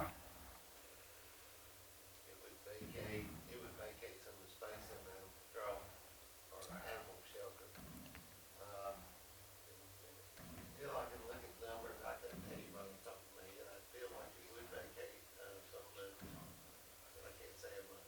So if that's the case, it wouldn't be all new county funds that would go to the animal shelter. We would just be moving some of the current funds that are going to animal control to the adoption center if that could be worked out. Is that a fair assessment, or do you need to put more thought into it before you even My question would be, are they going to opt out all animals from the shelter, every single one of them? And send more petitions and papers out for animals? The part we're talking about is them having their own people there. So if that's the case, that's not having nothing to do with the animal shelter. If they have their own people there running it, that's going to be an extra expense if we're not taking none away from the animal shelter and they're bringing some more people in. What I'm asking, Mr. Chairman, is there a chance that the animal shelter will be doing some of what we're doing currently with our animal control facility? And if that's the case, are there some funds that could be used toward, I know they're operating it themselves, and I kind of like that concept. Are there some funds that could be, of the approximately 400,000, just shy of 400,000, can some of those funds be used toward the adoption facility? It would be like a donation or like a, like we're discussing here this evening, possibly county assistance. And I think, Sheriff, could you maybe look into that, or Julia? Or Julia's hands up. My thing is, if our animal shelter does not take care of adoptions anymore, you will lose that adoption revenue that's coming into the county at Right. this time. And the figures. That's not on this sheet. I'm talking about, we get revenue right now for adoptions. It's budgeted as part of animal control's budget. Right. And if they start doing all adoptions and our animal shelter does not do adoptions anymore, the county will not have those revenues anymore to go toward the animal control budget. Also have expenses associated with it too, though, right? Yeah. So they cancel each other. And all that, but Maybe- still, it's not that. Maybe the expenses are even more than the Or at least equal to what we amount charge. coming in. They're showing up on the information I'm looking at, an annual for about 4,800 a year for adoption fees. Now, you have more possibly on yours, because yours, I think, are a little different. But Sheriff, could you or Julia look into that, please, and see what far as funds the county is putting toward animal control? See what change there would be, if any, regarding the adoption center once it's up and going? I'll be glad to look at it, but there's really no real way of knowing what the numbers would be until they're operating, see what's drawing and what's not. Right. I can't give you an honest answer on any of it. And I know I've kind of put you on the spot there, and I apologize for that. But what I'm looking at is how much, if any, would it reduce the cost of operating the center on Sizemore Road if you're not doing adoptions from that center? And there again, I won't be able to answer that question until I know what they're doing as far as the shelter. Right, I understand. Just a thought. Thank you. And again, let me kind of sum up what I'm seeing. I'm looking for an amount and how to get those funds that will get you folks up and going. And I know I'm going to catch some flack from at least certain folks within the county about spending any money, but I'm willing to do that. And I also came here with an amount in mind that I could see working. Right now, what I'm looking at is funding to the next budget cycle, see how things are then, and see where things go from there. Thank you, Mr. Chairman. Sorry for taking so much time, and I hope I didn't upset our sheriff. He's a good guy to have doing what he's doing. I don't want to upset him, so maybe I didn't. Yeah, just a few more comments regarding Commissioner Walker's earlier comment. I want to make sure I was not implying the sheriff wasn't doing a good job of animal control. I just personally feel the facility is poor. It has tremendous recurring expenses, coating walls for thousands of dollars, and every time you turn around, and 50 other problems. So it's an inadequate facility in my opinion. But the people that run it make it work, and that's why it works, because these folks are doing a good job with it. I'll reiterate my original comment. I think this adoption thing is an inherent function of the county government. And the other commissioners were correct. We've invested a lot and supported Voss with this, and I agree with that. But I think I don't think it's unreasonable for us to help them a little bit with these personnel to get full-time, dependable people in, so this thing operates like it's supposed to. It's very hard to raise funds for the public, especially for recurring operations. And there's a lot of uncertainty associated with this. And if it becomes a inefficient operation right out the door, it'll get a bad reputation, and all the investment and support we've done will basically be wasted, in my opinion. So I'll stick with my recommendation or my comments earlier that I think it's a reasonable request to fund these two personnel. Of course, we would do what Commissioner Walker just said, fund it to the next budget, and it would get looked at in every annual budget. This is the kind of thing that could get a grant, could get a windfall. Some rich person die, give you millions of dollars, and then, of course, we wouldn't be funding it. But that hadn't happened yet, so I'm really interested in getting this thing off to a good start and making sure it's going to operate like we all thought it should and would. And because if it doesn't, then we're going to get stuck with it. I guess in that building, who knows how we do it if you guys don't make it work. So, and then my last question is, if we do support this request, do we have to modify the contract Commissioner Mendenhall was talking about? We have to have a separate contract. Specifying what the fund would be used for, requiring accountability. Okay. Their budgets. And show that they've used the funds for that purpose. Okay, but we wouldn't have to modify the current lease and everything. Because the lease says specific things. Because they would still be responsible for everything that they agree to. In the lease, okay. Okay, so this would just basically, we would have a separate contract that would make it a little easier for them to execute what they've agreed to in the original lease. Is that correct? By them to use any money that is allocated Or fulfilling the government's. so personnel, okay. Okay, good, that's all I have, Mr. Chairman. I have a follow-up to Commissioner Morris's. Yes, sir.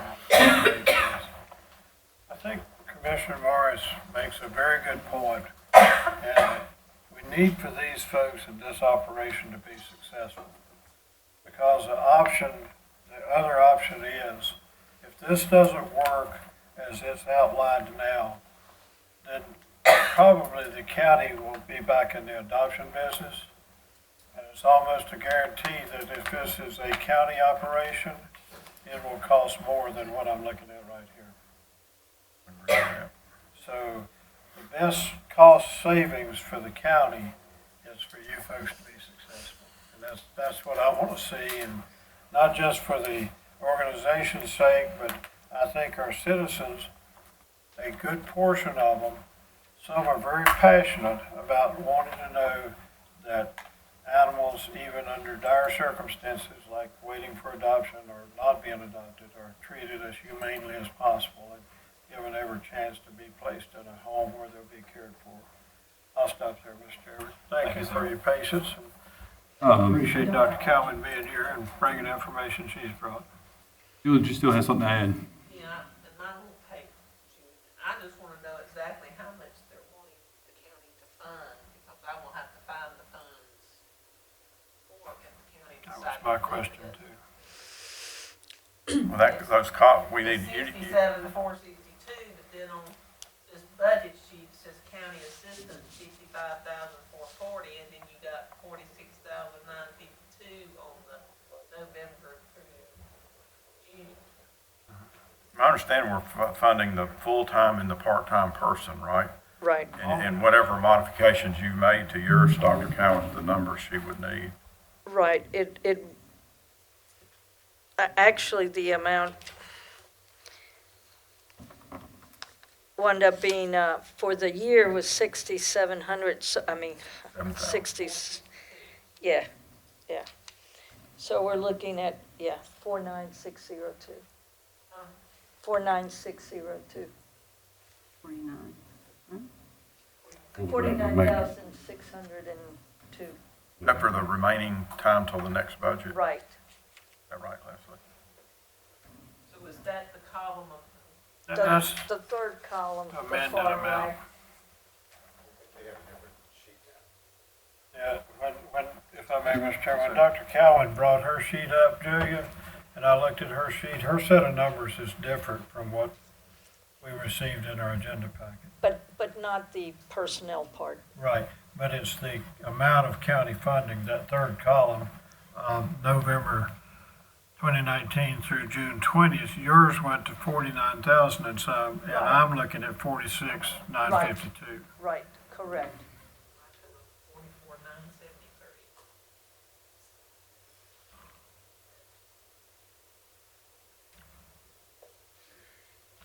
Okay. You're still talking about the two personnel? Oh, yeah, that's not changed. That's all we're funding, right? No, we're funding all that stuff. No, we're not. We're funding two personnel. If we can get the personnel funded, we can get things Are you done. serious? Yeah, that was my first question to Dr. Cowan. I come up with 44,973. What about this building maintenance, communications, electricity, and you name it? I come up with 44,973 Oh, I just for got the you. payroll section. I don't have a calculator, so.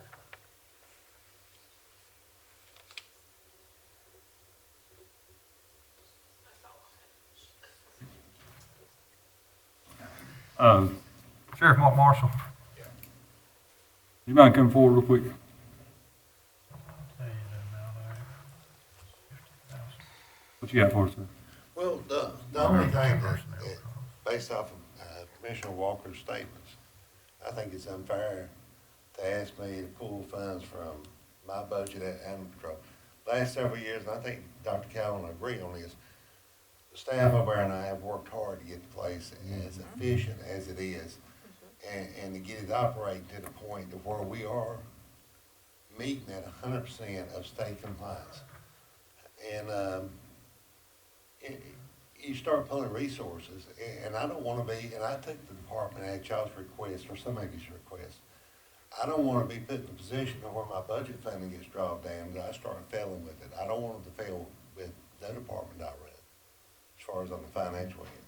So I don't think it's a fair request of me to look at what fundings I can pull out, what fundings I've got left every year.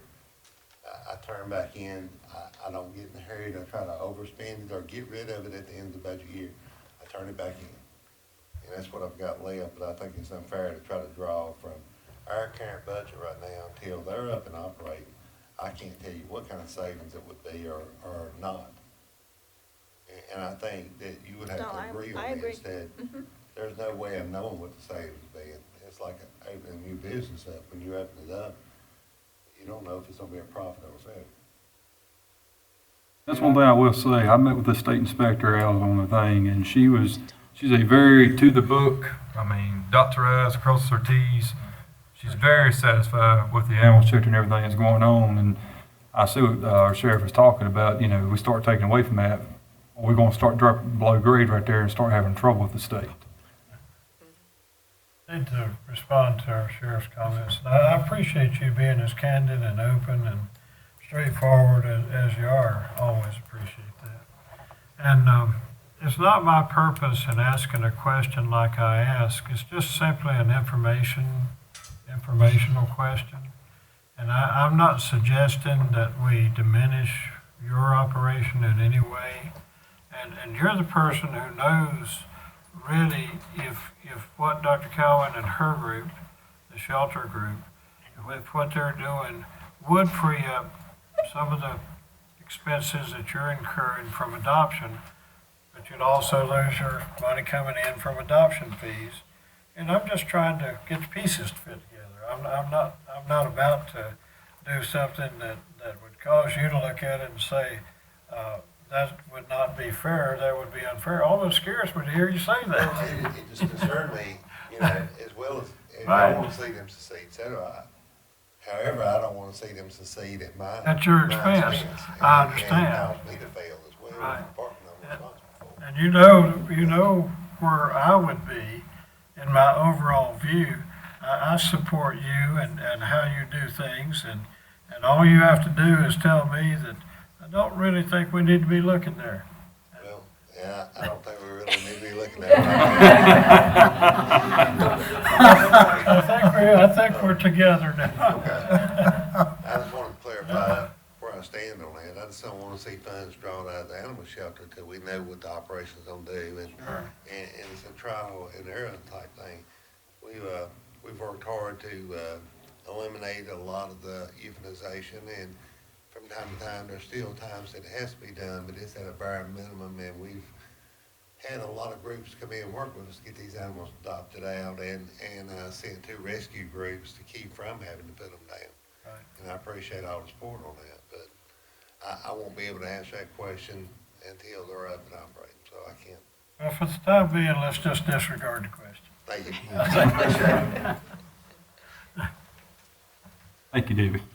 Thank you. Thank you all for your time. If I may, I want to do just a quick 5-10 minute break real quick. We're gonna do action agenda on that for next meeting, is that? Next meeting, yeah. We'll be back about 10 minutes. If he comes up here and even speaks to me, I'm gonna have to go ask the sheriff for the rest of the day. Have you had a good day? Long day.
do the other. I mean, No, I will just, you know, I'm trying to fix the screwed up tax policy you guys had for decades. Call the meeting back to order. Everything falling apart.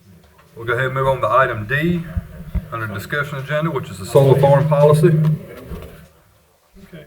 We at least know where each other stands. Yes, he requested it. And Commissioner Morris, you have requested this right here. Would you like to speak on I it? sure will. The solar policy thing is, for those that weren't here or were not able to see it on the TV thing last week, we had a planning meeting where we approved our portion of the solar farm down in Walnut Cove. But the thing that really came out of this for me was our absence of a solar policy for the county, a solar farm policy. So, given that solar farm's been approved, and I mentioned it during our discussion last week, I'd like to urge the board to develop a solar farm policy for Stokes County. We learned in that meeting last week that the Utilities Commission was talking 2 years ago about putting this solar farm in Walnut Cove, and there was no requirement for them to notify or tell us what they were doing. And then we find out about it 2 or 3 months ago. I think they did. They said that they did have to post some newspaper articles or something notifying us that they were talking about it, that were done. I asked, 2.5 hours worth of questions about this at the meeting, and one of my questions was, that I wanted to see those newspaper articles that were posted. I've posted my comments and questions on the solar policy on my blog, the ones I used during the meeting last week, if you didn't see it or would be interested in checking on that. I also plan to post the answers to the questions when I get them, and David Sutherth is working on getting the questions answered from all the presenters that were here last week.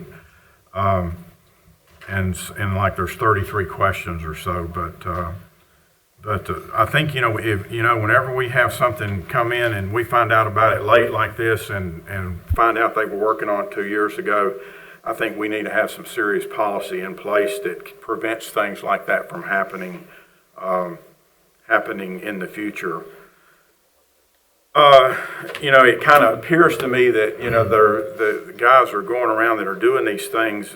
Somebody made a comment, I think, that they were putting them in all these tier 1, tier 2 counties, so they're kind of going around to all the rural areas and doing commercial solar farms. And my fear is we could become kind of a dumping ground for solar farms, which I'm have great concerns about. So what I would like to suggest to the board, and we can talk about this, is that I don't think we're at any immediate threat of having another solar farm come to Stokes County, or another commercial one of the scope like this one.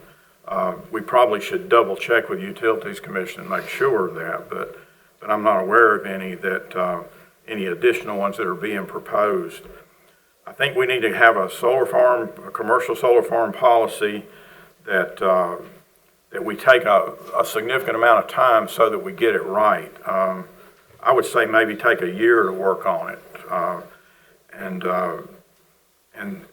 as we develop the policy, probably I would think David Sutter or maybe we'll take the lead, or the two of them together on what this policy should look like.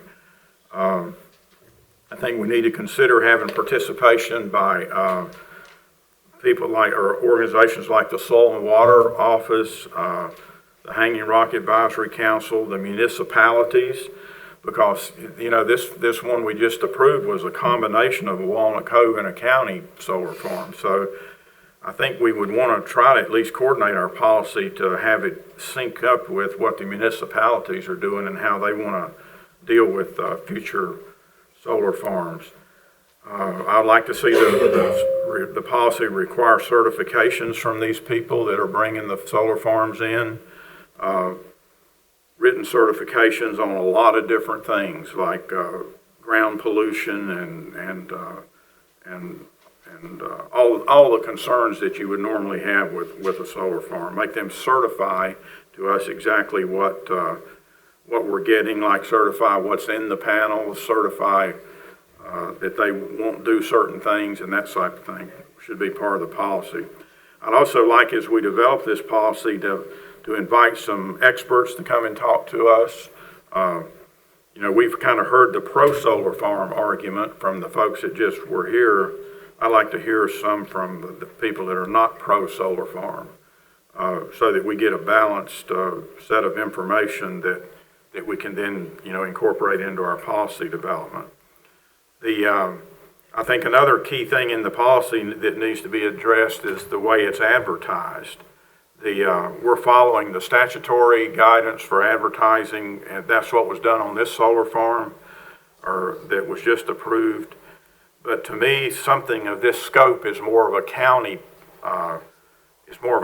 project than it is just the people that happen to live next door to it. So, you know, I think once we find out what's going on with these things, we need to advertise these things countywide. I'm still hearing people come up that live within a rock's throw of this thing that didn't even know that it's been approved yet, didn't even know it was coming, or didn't know we've addressed it, you know, and I think we've got to make sure that that we kind of work on that area a little bit and make people aware of what's going on. Probably be a good idea to try to find a policy that's already been developed. If you're in our agenda package today, a template was provided that's been put together by a large group of folks on how you would do a solar policy. If we can find a template or find a policy that's already been done using this template, that might be a good starting place to keep our staff guys from having to start from scratch. One of the things I would also like to consider, if we can legally do it, would be to put a moratorium on especially these level 3 solar farms, and not approve another one until the one that we just approved is completed and operating, and we see what's going on with that. So that's something we could explore. It's the level 2 and the level 3 solar farms that are of interest, mainly level 3. That's the big commercial ones like we just approved. Level 2 is, I think, up to 10 acres or something, so we probably should address those as well, but I'm not in favor of bothering people who want to do solar stuff on their houses and do small solar type activities, you know, on their own private property. Definitely would like, as we develop the policy, to have some public hearings in the process, 1 or 2, get feedback from the public on what we're doing. Make sure that the Hanging Rock State Park and the related tourism that occurs up there gets factored into this. When you start buffering these things, you know, it's pretty easy to buffer something that's the same height as you are, but whenever you're standing on Moore's Knob or Hanging Rock, then it gets more difficult to buffer and hide these things from view. So we definitely like to make sure that gets heavily focused in our policies. And last of all, I'm sure each of the commissioners would like to provide their own individual input to the staff as to what needs to go in the policy and what their feelings are about the policy. And one of our guys voted against it last week, so I'm sure he would definitely have some input, Commissioner Yance, as to what the policy should say. So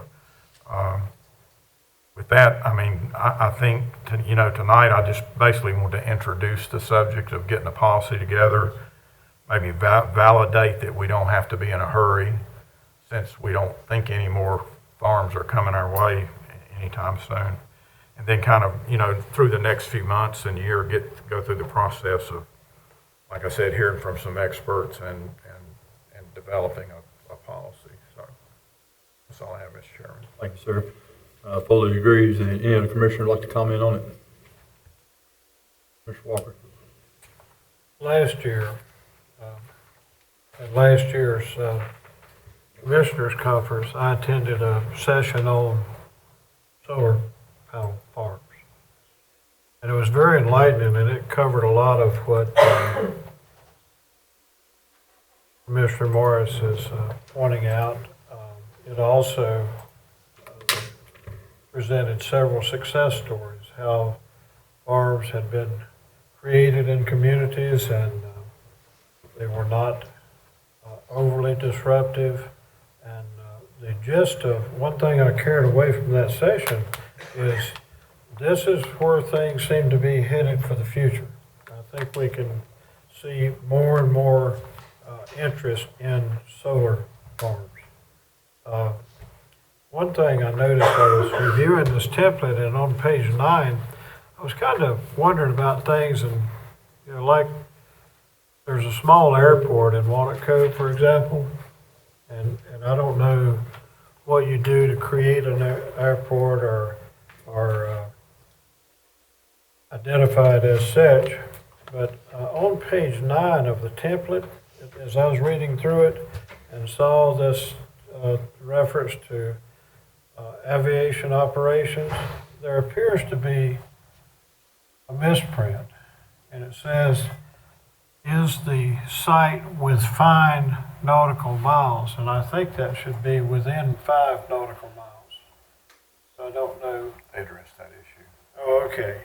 I unfortunately missed a meeting. Yeah. I had a long-standing planned vacation and been planned for about a year, and it just happened. I thought I was okay on meetings, and I didn't realize there would be one on the first day of the month, and so I ended up missing it. Regret I did and apologize for missing it. Don't miss many meetings, but I just happened to miss that one. So I don't know what the discussion was. I think it passed 3-1. Yes, that's Correct. correct. And so I'm in the catch-up mode as far as where we are and where we need to be with solar farms. I think the concept is good. It's probably needing some improvement, like most things in the early phases, but I believe we're going to see more and more of this type thing and interest in this type thing, even in our area. So the typo was corrected. Very good. Thank you, sir. Commissioner Mann. Thank you. I will concur with Commissioner Morris that I feel like this is not going to be something that we need to rush into. I think we're going to have to really do our research on this. And as we looked over the planning plan that was placed in our agendas for the week, talked about level 1, 2, and 3 solar farms, the number of acres, et cetera, that were located. But the main thing I think we need to do is it talks about how each local government is responsible for handling the planning and regulation of solar farms. And if our commissioners will look on the third, go down 3 lines to where it says introduction. It'll say introduction under the template. It reads, North Carolina's land use planning and regulation is handled by local governments. Cities, towns, and counties may delineate zoning districts within their jurisdiction and regulate various types of development within these local zoning districts.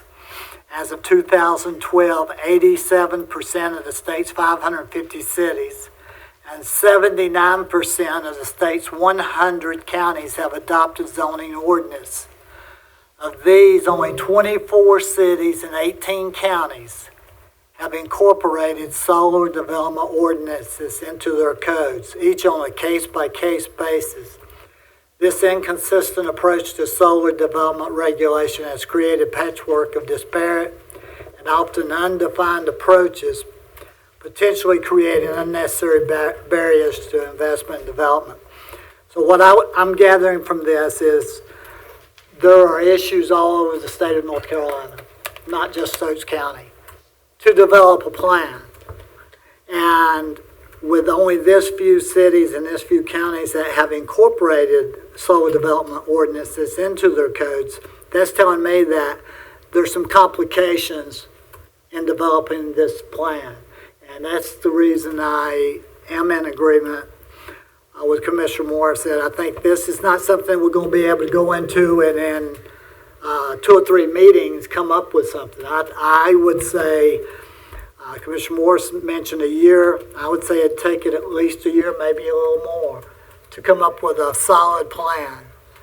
And this right here tells you how few cities and counties in our state have a solar development plan in their zoning code. So, Mr. Chairman, I'm in agreement that we need something, but I think we need to take our time and make sure we do it right. Absolutely. Thank you. All right, we'll go ahead and move on to item E. Sales tax referendum. And Julie and Jake, which one y'all want? You placing this solar farm on the agenda for more further discussion, or? I think just to start looking at the policy, and when we get something, maybe we looked, we couldn't find anything before this, so we went with that template, but maybe when we get something in place, sort of a rough draft, bring it back then and get input. Take a look at it and then look on it then. If that's, I mean, just kind of let it be. That's kind of why I was thinking, go ahead and have something in place and bring it back to us. Yes, sir.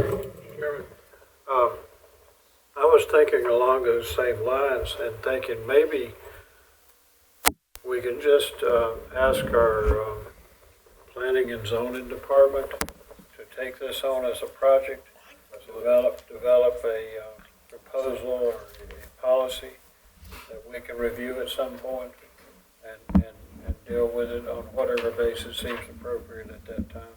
Okay. And they bring it back to us as needed while they're doing that. Like if they want to invite somebody to talk, like Dr. Eckerlin. Absolutely. And come and let us hear what's going on with it. So we all in agreement on that? Yep. We'll go ahead and move on to the sales tax. Julia?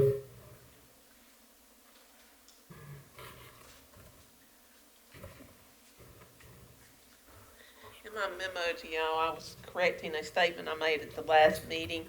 I contacted Kara with the School of Government, and this sales tax quarter-cent Article 46 can be used for any purpose that the board chooses to use it for.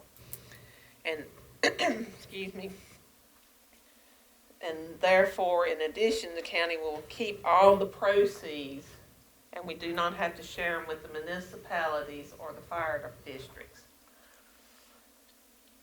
I also have attached information about, with my memo, about how the different articles that we have are calculated, and also this Article 46 that I got off the DOR's website.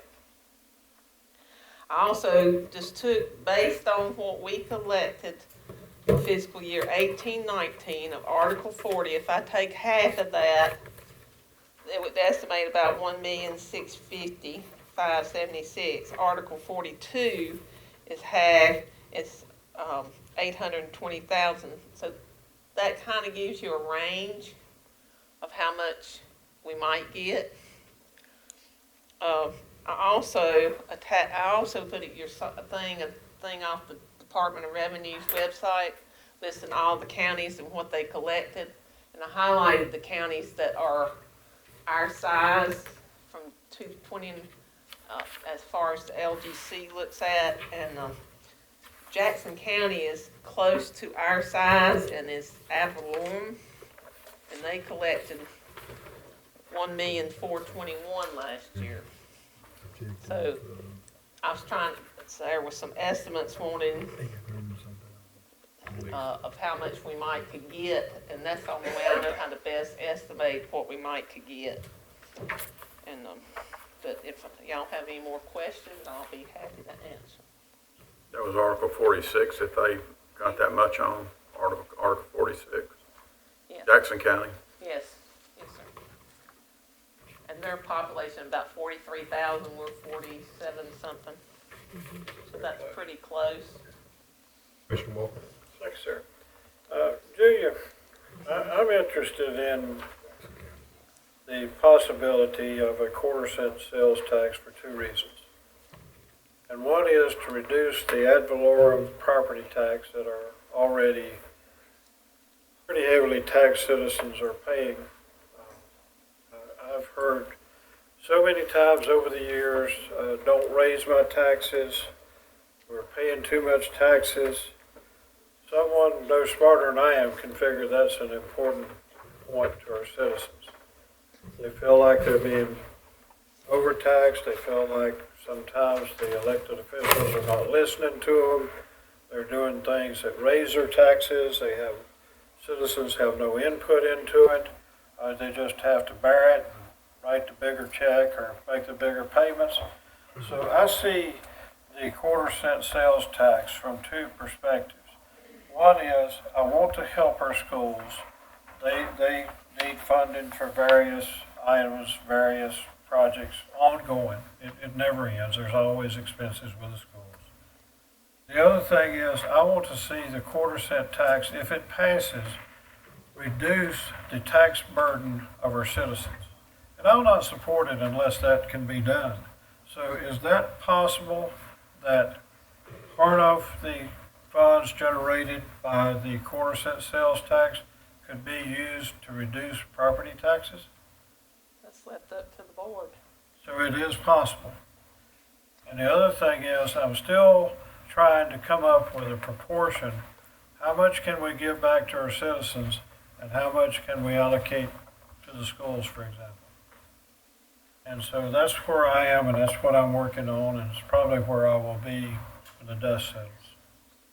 Thank you, Mr. Chairman. Commissioner Mendenhall?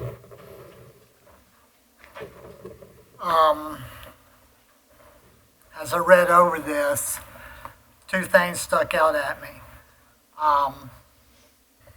If you went on down to the bottom, I'll say this to my fellow commissioners, I hope you did.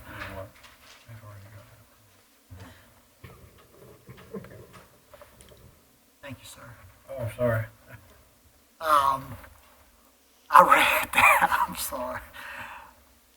I read down near the bottom of the Article 46, and it started saying effective April 1st, 2008, and it went to October 1st, 2016. Correct, Julia? Excuse me. April 1st, 2008 to October 1st, 2016, there were 31 counties. I don't know if anybody else counted them, but I did. And there's more that's on there than Since then, Yes, sir. 31 counties have passed Article 46 in the state of North Carolina. In that time frame, and since October 1, 2016, there have been an additional county. So we know it's more than 31. I think that's very incumbent because that's saying almost we have 100 counties. So we probably got a third now. 33 counties would be, you basically saying a third. And the other thing is that it can be used for a variety of reasons. Left up to the Board of Commissioners, is that correct? Correct. Left up to the board. Correct. It can be education. Yeah. Can be economic development. It can be property tax. So there's a number of ways that we can help the citizens of Stokes County Correct. if this is passed, correct? Yes. All I have right now, I might want to come back. Okay. I know this ain't got much to do with the Article 46 we have right here in front of us. I appreciate you presenting it. However, I do have a few things to say on this. Evidently, a lot of our citizens are getting confused on what we're even asking here. I've already had some hit me up saying, I don't want you to raise my property taxes. Nobody on this board has said anything about raising property taxes. And I want that clear. We have not said that. That has not come out of nobody's mouth. I'm dead against that. And I'm pretty sure the rest of the board is too, and I think I speak for Commissioner Yance as well. Somebody asked me earlier today, said, well, this probably won't affect you. I'm going to tell you something. This affects everybody that comes through this county. The way I see it, it's the fairest way possible on this. And it'll probably affect me more than most people here in this county. And when I put the example out there, I got asked how. Me and my family operate a business here. We've been blessed to be as big as it is. And with that, we buy millions of dollars of material a year. That material is delivered here. So guess where the property tax gets charged at? It gets charged here. So with that, I can't turn around and give it to the customer because it's a state. I had to put in a competitive bid. That means I can't raise my price up. I still got to be cheaper than my competitors out there. And what I'm looking at here is school safety and security. It's not a secret. My kids don't go to these schools, but I still care about every kid that walks through a door out there. We had resource officers placed in every school this year. There's a reason for that. There's people that's gone crazy out here, and we got to keep them safe. What was to happen if one was coming through that door out there? We had an SRO to help take charge on that. And I do know that some people said, well, let's arm our teachers. If anybody's listened to our sheriff, there's a concern in that, and I'm going to take his word over anybody else out here. Our sheriff made the comment, well, what if I'm out mowing my yard and I get a phone call?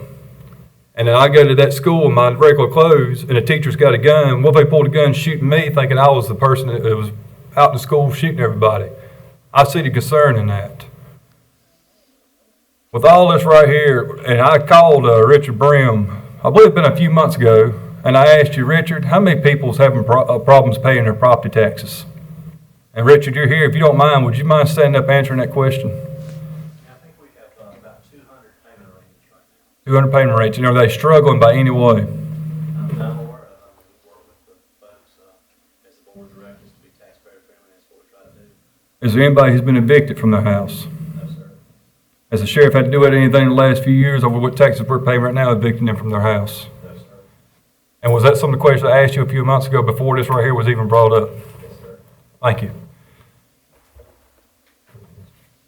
I look at every bit of this. I don't want one person sitting here saying I'm greedy or I don't care. I took this oath right here and I took this chair because I care about this county. This is where I grew up at. These schools mean a lot to me. I have family in them. I have friends in them. I don't like anybody out there saying any of us out here is trying to rob from you. That is the last thing I want to do. I want this county to thrive. That's why I'm here. And it ain't no secret here, guys. We're not making no killings sitting up here in these chairs. Am I correct?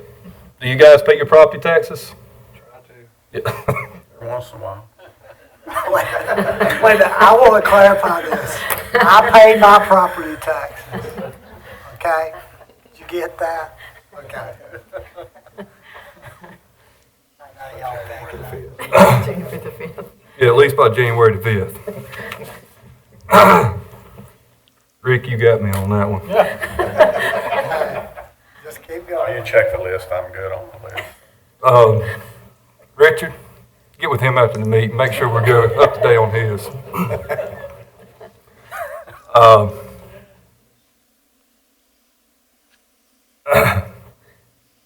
I apologize. I don't want to see anybody pay any more taxes than they have to. And I would not even recommend it if I didn't think if it was a must. If you break it down, there's over 45,000 citizens in this county. Am I correct on that? 47,000, so even better than I thought. So let's break it down. Projected maybe 900,000 is a good number to use. And so if we have 45,000 citizens, $900,000 that's projected to bring in, if you break it down, that's $20 per person per year. So it's actually a whole lot less than that. And we're looking at a possibility, you know, I hope God blesses us big time with it. I hope we can lower property taxes. I really do. That would tickle me pink. But the thing is, none of us can sit up here and say that's going to happen because we just can't promise it. We don't know what it holds. But that's pretty much what I wanted to say on that. And I assure you, us five that sit up here right now with this sales tax increase, we're looking at what's best for the citizens. We're not trying to just make the bank account grow right there. Thank you for listening to me. Is there any other commissioner like to add to it? I hadn't talked yet. Oh, I'm sorry, Commissioner Morris. Well, you still owe taxes, I just so. slipped one question in before we got started. My position on this is first of all, Julie, a quick question. Where did you, on your memo, I was trying to figure out exactly, well, not exactly, but a rough order of magnitude of what you think we will collect with a 1/4 cent sales tax. And I couldn't really quite get there based on these other articles that you provide? Are you saying about $1 million? I mean, is that what you're I'm just thinking? basing those on, that's Article 40 and 42 are hash cents that we have in place now. Now, we do share that with, But how does Article 46 relate to them? That's what I well, I couldn't was figure just out. taking half of it, because it would be a quarter cent. Yeah, but those are two completely different numbers, so what does that tell you for Article? Well, I just was. It sounds like you're a Jackson I was County trying to thing. give you a range, because 40 is figured one way and 42 is figured another. So really, more accurately, the Jackson County example is probably Probably. I mean, probably the I just closer. had that, just, when I seen that, I said, well, that's kind of in between my, So what's a conservative estimate from you then? $1 million? Would you, based on Jackson County, would you well, say? it's one- they got 1.4. I know, so I said, what's a conservative estimate from you? Would it be more than one? 20 and the million for 650. It'd be not more than $1 million for. Yeah, it'd be more than $1 million. Would you consider that conservative, Yeah. $1 million for, or would you consider $1 million conservative? Probably, Estimate. We do conservative estimates, Yeah, I that's my know. point, so, revenue estimates, so. I don't want to overestimate it, that's one thing. So, I'd probably say I'm just asking for your it's opinion, $1 million I ain't gonna hold you to whatever it. is- About $1 million? Yeah. Safe on It's which, probably gonna- maybe, it's probably gonna be more, because these figures here have municipalities part out, and I didn't take time to go figure out what their figure was. okay, And so, we're gonna get a little bit more, because we don't have to share it with the okay. municipalities. So that's what I consider a Yeah. conservative estimate But then. a conservative estimate, I'd say $1 million. Okay. I don't know any other way of, One other question, where did you get this, these different spending options of school safety, vocational just classes, and economic that was just development? me brainstorming myself. Okay. Okay, well, first of all, I can say I wouldn't support it as it's written in the memorandum here, because it's, to me, when you say school safety, vocational, economic development, then all you're asking them to do is just plus up my general fund. That's the way I look at that. Based on having gone through some of these and these things getting voted down, my personal opinion is that we need to go back to our original discussion, because if you don't trigger an emotional, positive reaction to this by what you're going to spend it for, then they won't vote it in my opinion. And when I think of terrorists running into schoolhouses and shooting people and whatever, that's the kind of thing that I think a tax like this would possibly pass for, because it will trigger that common sense, no-brainer kind of response from the public, and I think they would probably go and pull the lever for it. If you start talking about things like vocational classes, which everybody wants more of, there's no doubt about that, and economic development, then I can make anything economic development. I can do any project and describe it in a way that it sounds like economic I development. was So, referring more to infrastructure than just Yeah. any economic development. I just Okay. did this because I've heard a lot of people say they wish they had the vocational classes back. well, I know everybody does. I mean, everybody wants all this stuff. They just don't want to pay any taxes to fund it. They think the funding's coming out of the air for it or something. I believe, You got to remember, when you say school safety, that's the only thing you're going to be able to spend this on. Yeah, that's what, in my opinion, I mean, when we first started talking about it in the budget, we said, that's what we would do it for, with school safety and security. I mean, there's nothing more important than those school kids sitting in the schoolhouse every day, going in there and coming home safe. And whether it's, a terrorist can kill them, or a brick falling off the wall and hitting them on the head can kill them. I mean, those are all safety and security kind of issues that I think the public would certainly support. I will absolutely not support this if there's any commitment that says we're going to reduce property taxes if it gets voted in. Because to me, I don't have a crystal ball on what our requirements are going to be for the budget, and I'm not making any commitments, and if that's in it, I'm out. Right? I ain't voting for it here, and I ain't voting for it at the ballot box. Let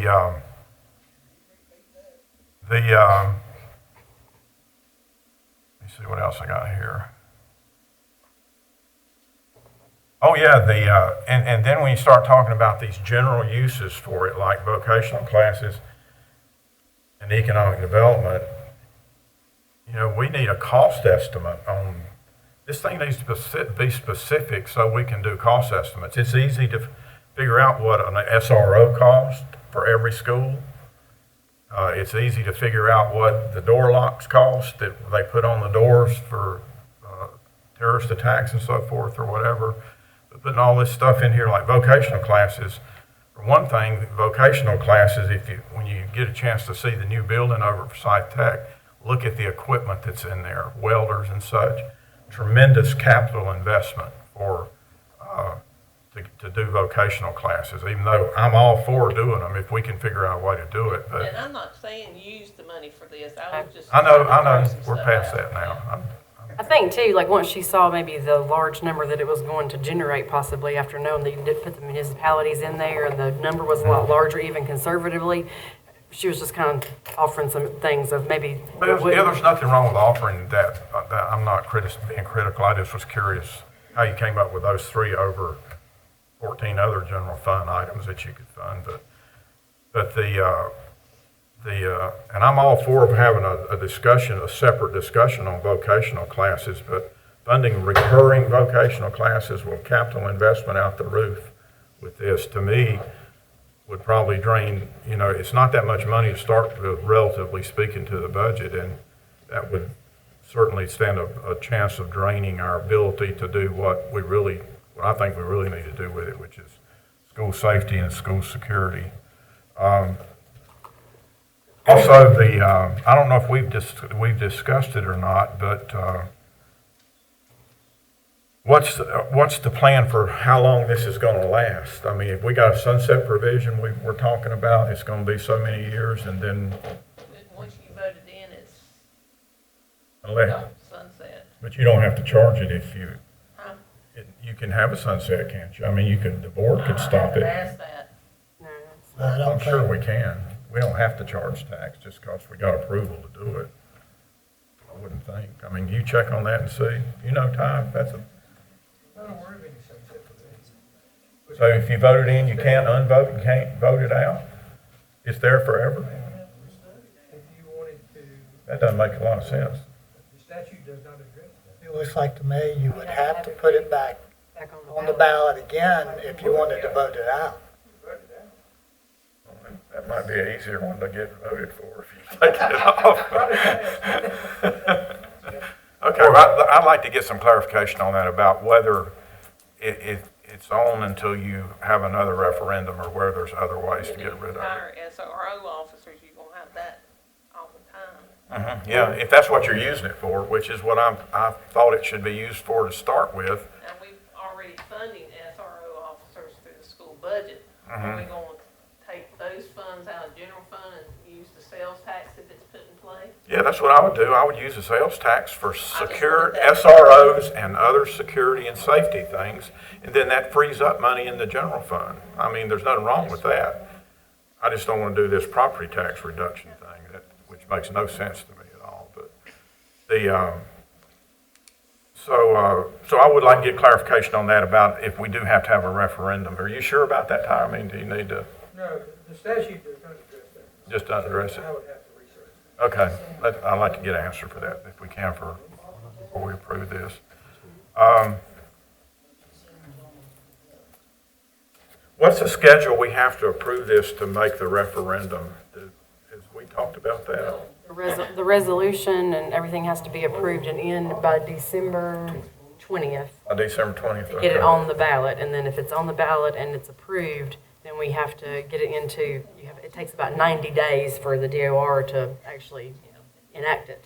So after that, we. Does the legislature have to approve us doing this? No? Okay.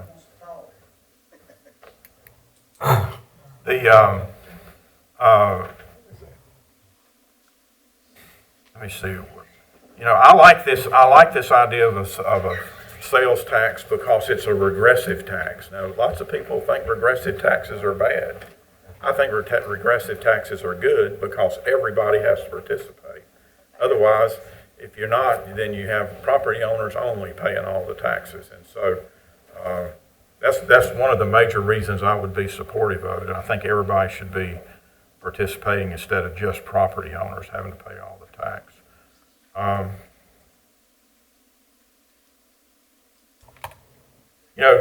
Commissioner Walker's talking about everybody complaining about taxes.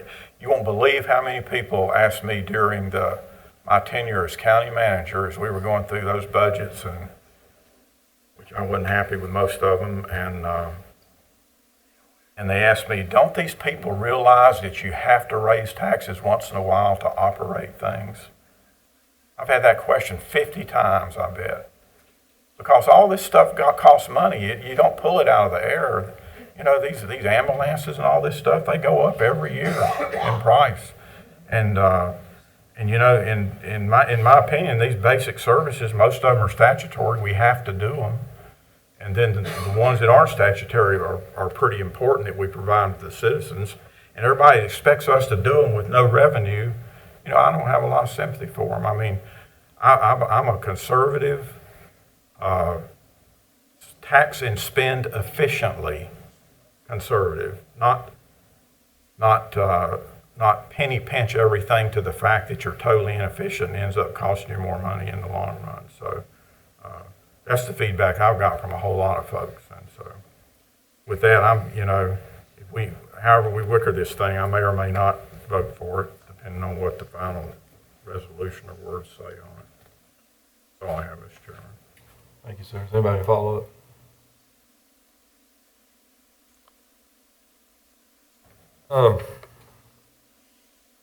I just want to say, if something like this right here went through, and we were just blessed beyond measure, wouldn't it be easy to do a cheaper or lower tax, property tax, instead of going through the whole ballot again and taking the sales tax off, and it still takes a burden off the voters?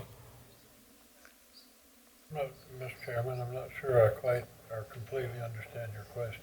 Like, as far as our sales tax, I was listening to Commissioner Morris, and he said he would not support this if it had anything about decreasing property or possibility of decreasing property tax. A commitment to do it. Okay, a commitment. Okay, so it's a little bit different. So if it was something that still worked out good in the end, but beyond what we'd ever thought, would you be for a lower property tax? Oh yeah, I look at it then. Okay, all right. I just want to make any commitments. Gotcha. You got all these people that are that running part and right say, you got to guarantee me you'll never raise taxes. I say, well, I can't do that. I don't have a crystal ball. Okay. I don't know what's going to happen next year. So. But you are on board if something was to happen just out of our mind, you would be for lower property tax. Yeah, if we got a windfall or something, yeah, Gotcha. sure. Okay. Mr. Chairman, I'm on the other side. I would not support it unless there is a clause in it that says this will result in lower property taxes for a citizen. I don't know whether any of you had a chance to read the article in the Journal recently about Forsyth County. They wanted to pass the quarter-cent sales tax, the way I read it, almost exclusively to be able to reduce their property tax rate. I'm saying let's do it on a share basis. We already have SROs. The sheriff has came up, I think, with a very eloquent plan, and I've talked to some of the people that are serving in that capacity, and it seems to be working. So it's almost like if it's not still broke, why mess with it? But I will support it if it offers a reduction in property taxes, and I will support it if it also benefits our schools, because they said they would help get it passed. I think there needs to be a reward for that. That's the only way. Otherwise, I will have to vote no. So this time, Commissioner Martin, not the first time either, Commissioner Morris and I are on the opposite side of the fence. I'm concerned about how much money the county is currently spending. Some of the paths were going down, and this to me would sort of help offset some of that. I'm uncomfortable with how the pieces are currently fit together. Commissioner Morris says we're catching up, but some of these expenses we're incurring are not one-time expenses to catch up. They're ongoing. They're reoccurring expenses, and they'll be in every future budget. So I think we have some work to do on this to try to bring things together, because if you have one commissioner or certain commissioners supporting it, a certain concept, and others who are not, Commissioner Morris has basically said he would not support it and would not vote for it if it didn't fit his criteria. I'm saying that I cannot, on behalf of the citizens, just add on another tax. I've heard many, many times, like he said, 50 times, why don't you raise the taxes more to spend more or whatever? I don't know the times I've heard, don't raise my taxes. And I've heard it in some terms that somebody no smarter than I am could understand very plainly. Citizens are tired of taxes. They want government to operate as efficiently as possible. And if anybody ever takes a look at some of the ways we spend money, 8.35% increase in one budget, they're going to have some questions. And I'm sure they do, and one of the things that I think we also looked at this year, even on capital projects, of course, the SROs was an expense that was new to us this year. Everybody agree to that? And that's going to be a recurring expense. We're going to, every year. That's not state funded, by the way. Some people thought we got the grant from the government on this. We do not get the grant for the elementary, middle school, just the high schools. So this is a cost that we took on ourselves. And yeah, we were very fortunate. We didn't have to raise taxes this time around, but unfortunately, I'm afraid we're sitting looking at this. Something's going to have to be done because this is something we're going to be able to keep on doing in the future. We'll take $4 million out of our fund balance Right. to balance this correct. Right. And if we keep going at that right there, and if everybody sees, and also some people got their taxes back and said, well, they raised my taxes because they seen the school percentage go up to 53%. That's not the case. When we're sitting there balancing the budget out, the schools end up getting more of the budget than the other side did. So how long can we keep going like that? And the answer of it is, it's not. I'm just concerned about the inefficiencies and the wasted money we've wasted for these past budgets, that any pension budgets that just cause great inefficiencies, caused old vehicles to be completely rebuilt with every major sub-assembly in them instead of getting a decent vehicle for the people to drive. Just total inefficiency and waste of taxpayer money. And, you can't have all these services and not spend a reasonable amount of funding to pay for them. It just, it just doesn't work. And if I may, the SRO officers at the high school is no longer paid by Title 19 money. So it's now fully up to the county. It's all county. So we no longer get the state grant for The only that. thing they get is a grant for some of the smaller schools. And it's $84,000, $28,000 is a match. And we're funding the match and the grant, but we don't know how long that grant will last either. Right. Or the school system don't know how long they get the grant. We don't. Right. I do want to say one more thing. Yes, sir. I wasn't going to say anything, but it's really, I worked in the school system 37 years. I finished up the last 5 years as superintendent. So I, along with Miss Moore, worked up a $64 million budget to get us through.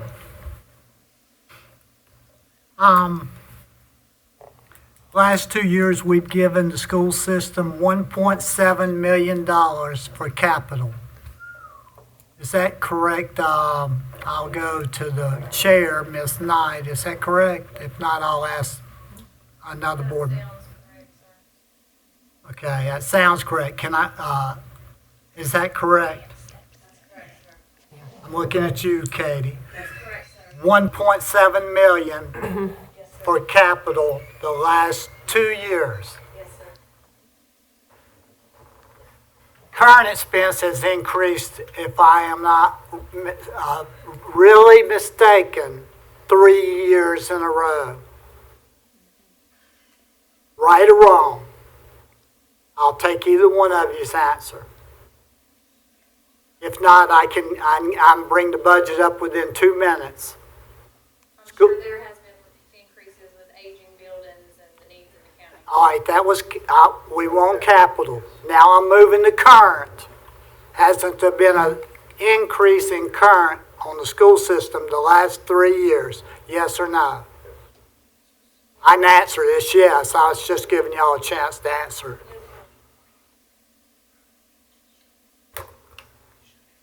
I managed the school system for 2 years where I got 200,000 one year and 300,000 the other year in capital.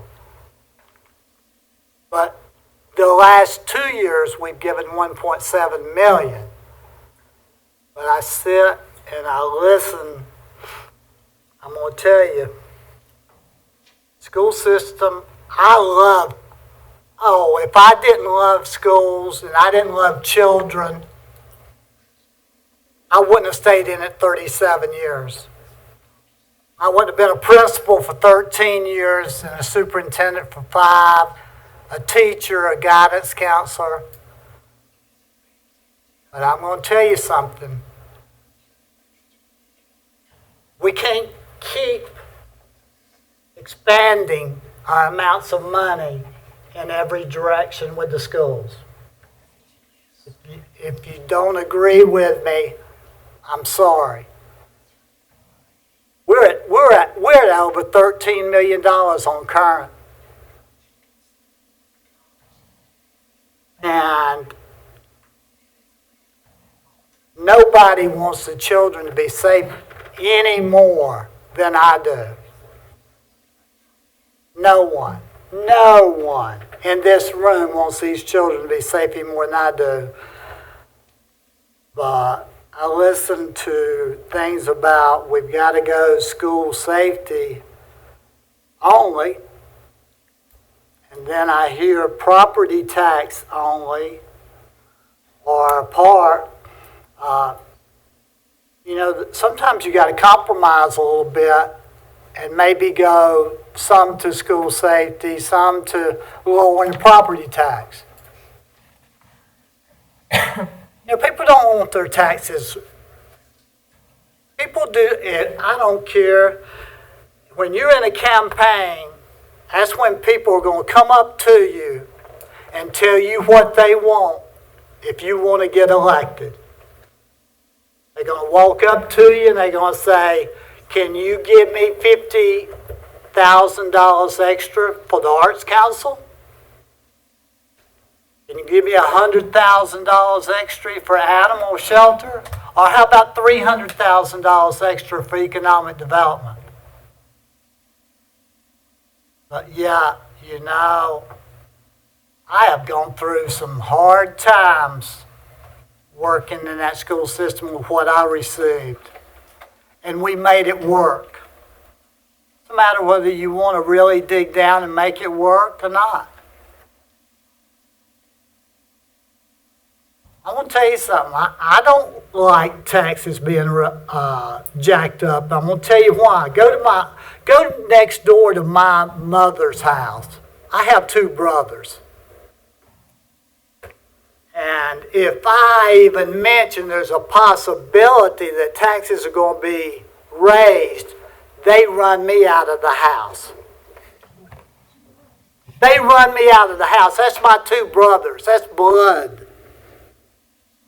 But if I even mention it, so I do not talk politics in my home with my mother and brothers because I know what's going to happen. There'll be an ensuing argument, but I know one thing.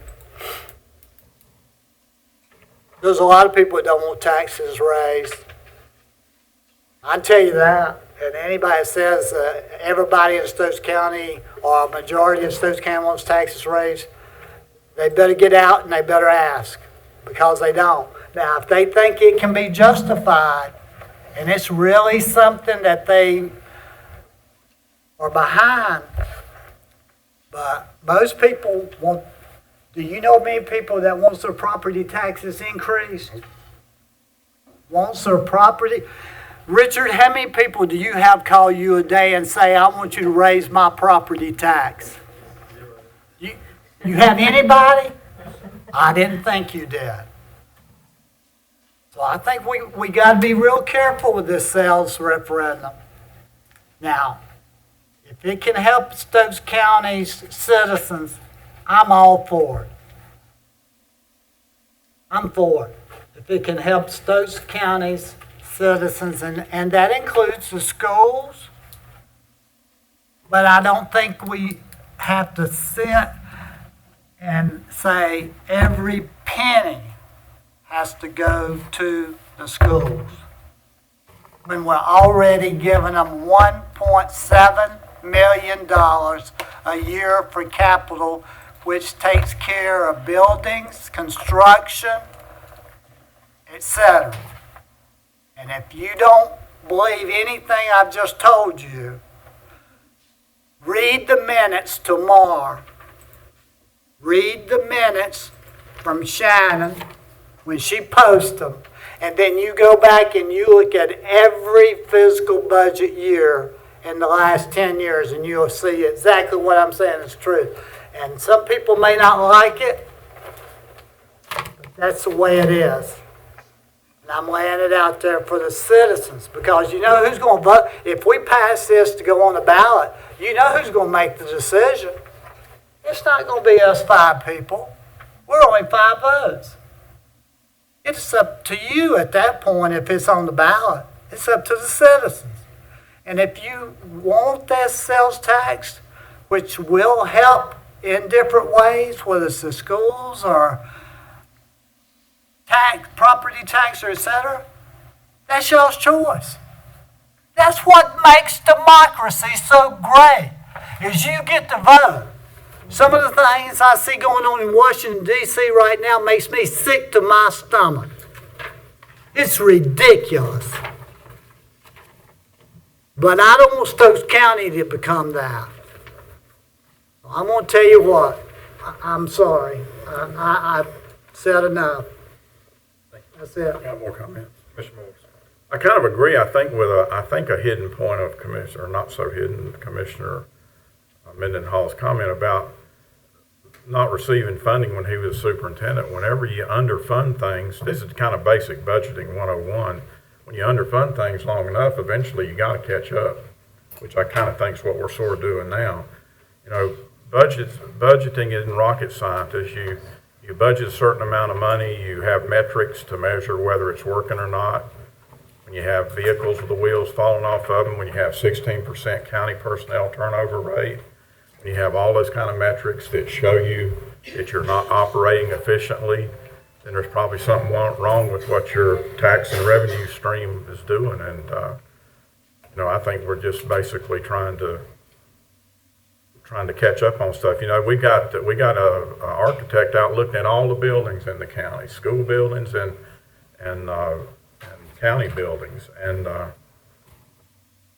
surprise, surprise, guess what that's going to find?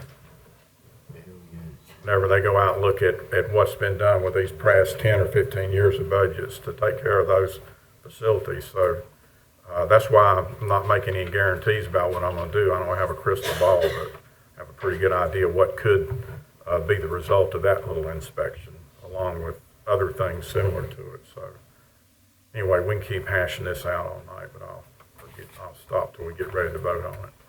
Okay. We have something that we're going to vote on. So. So we're good to go ahead and move on to the next one? What are we doing with this? Is it next meeting? Well, so I'll say about the date that I've got for you on there. Oh, yeah. We need to confirm the joint meeting with the school board on this matter right here, October 28th at 4:30. Is everybody good with that?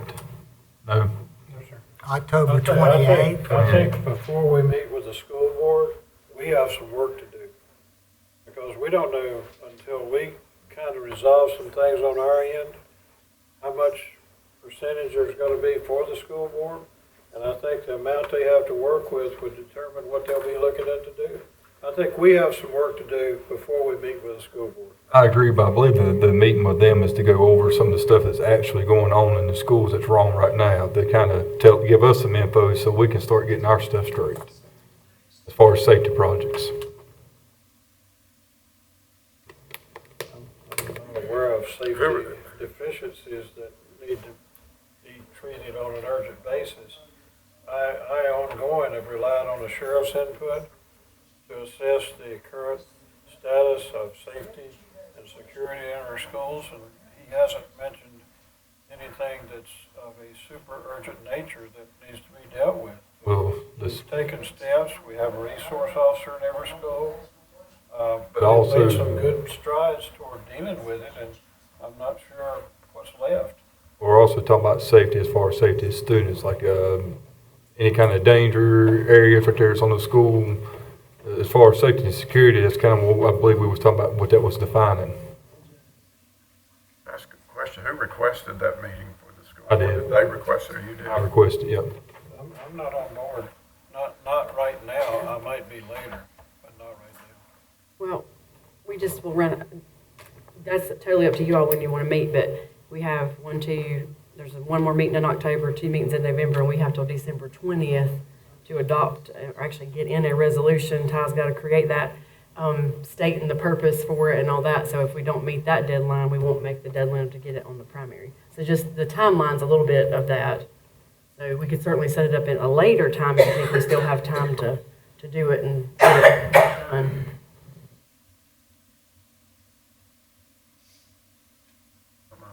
Yeah, go ahead, Commissioner. I don't mind meeting with them or not meeting with them. I think we should probably just clarify what we plan to accomplish if we have that joint meeting with them at the next date, that date you said. That's fine. I do believe we have a. If we're in the fact finding, if we're fact finding to try to come up with our resolution, then, that seems like a decent reason to meet with them. That was pretty much the whole point behind that one.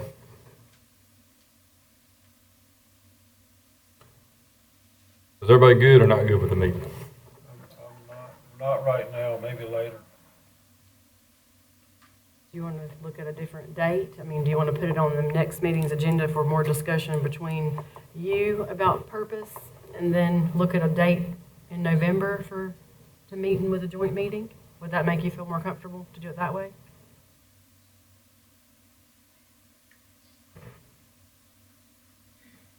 I'm sorry. Go ahead, Commissioner. No, I'm waiting for you. Would you repeat that, please? I just said, would you want to put this back on our regular meeting agenda for the 28th for more discussion among this board on purpose and all that, and then at that time maybe set a date now in the future in November that works for the school board as well to have a joint meeting? Do you think you might want to do that a little later? Well, if Commissioner Walker is not comfortable with meeting at this point, I'd say move it back a little bit in November. So we can get some more information that he would like to see. It's fine with me. I'll pass it to you. Well, I'm thinking our board needs to come together. Commissioner Morris says he's not going to vote for it if it means giving some relief to the property tax in the county. I'm saying I'm not going to vote for it unless there is that provision in it. So we have some work. I don't know where Commissioner Yance is. I heard Commissioner Mendenhall explain how kind of lenient, or I won't say lavish, how generous we've been to the school system in the past few budgets. I think we've extended ourselves some ways compared to how it was during his time. And so, and I don't know where he nets out as far as the property tax referendum itself. But I went into this thing from the beginning looking at it as a way to bring some relief to our taxpayers. If that can't happen, I'm not interested. I won't support it, and I won't encourage others to. Are you good with doing a meeting next month, or going ahead and scheduling a meeting next month if we can get this resolved? I'm good with us continuing to work on it till we see what's going to happen with this board before we meet with any other board. Okay. Let me make another suggestion. Can I do that? Yes, sir. What if we had the school board, given their interest in this and the fact that we've talked about possibly using funds for them, let them send us a letter before our next meeting voicing any information or providing us any information they would like for us to have before we have further discussion on it, then have the meeting after that. I'm good with that. Is everybody good with that? See no downside to that. Cheryl and Katie, would y'all mind getting that together for us and getting it to us before our next meeting? Thank y'all. Okay. Let me just put this back in discussion for the 28th. Please. Okay. Some of this needs to always stay.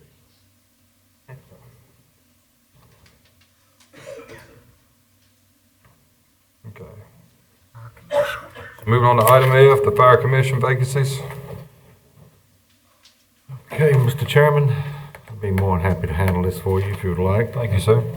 You have two applicants that have applied for civilian membership, and you have two applicants that have applied for fire service members.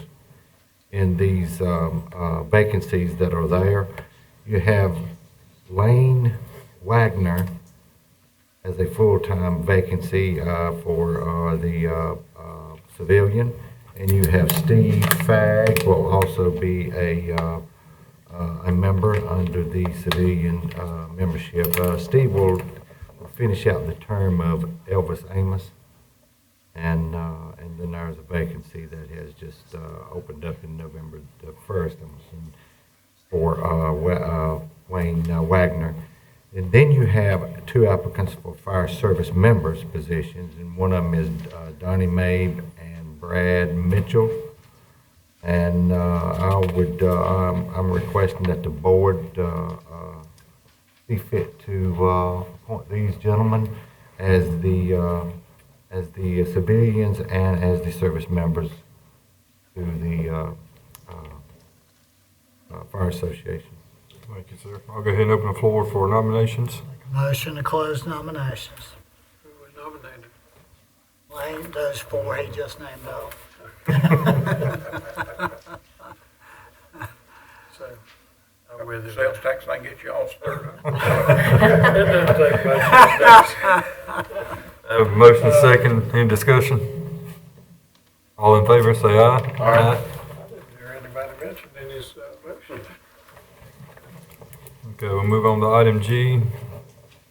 Mr. Chairman, I'll handle this one also. This is a Wanacove Senior Center Advisory Council appointment request for Amanda Dotson. And she has applied to serve, and I recommend that the board would allow her to be on this advisory council. Okay. Again, I'll make a motion to close nominations. He hasn't opened them I open the floor for nominations. I make a motion to close nominations. yet. Nominate Amanda Dodson. Okay, I'll second. Have a motion and a second. Any discussion? All in favor, say aye. Aye. Quick. Yeah. All right. Item F, the Tax Administration Monthly Report. We got Mr. Richard Brim. Richard, we thank you for sticking around this long meeting to give this to us. I was not mean and put you on the end. You asked to be at the I end. did ask. She accommodated me. I wanted to go watch my daughter play volleyball, so she was able to work that out for us. That's great. But they lost, so. Uh-oh.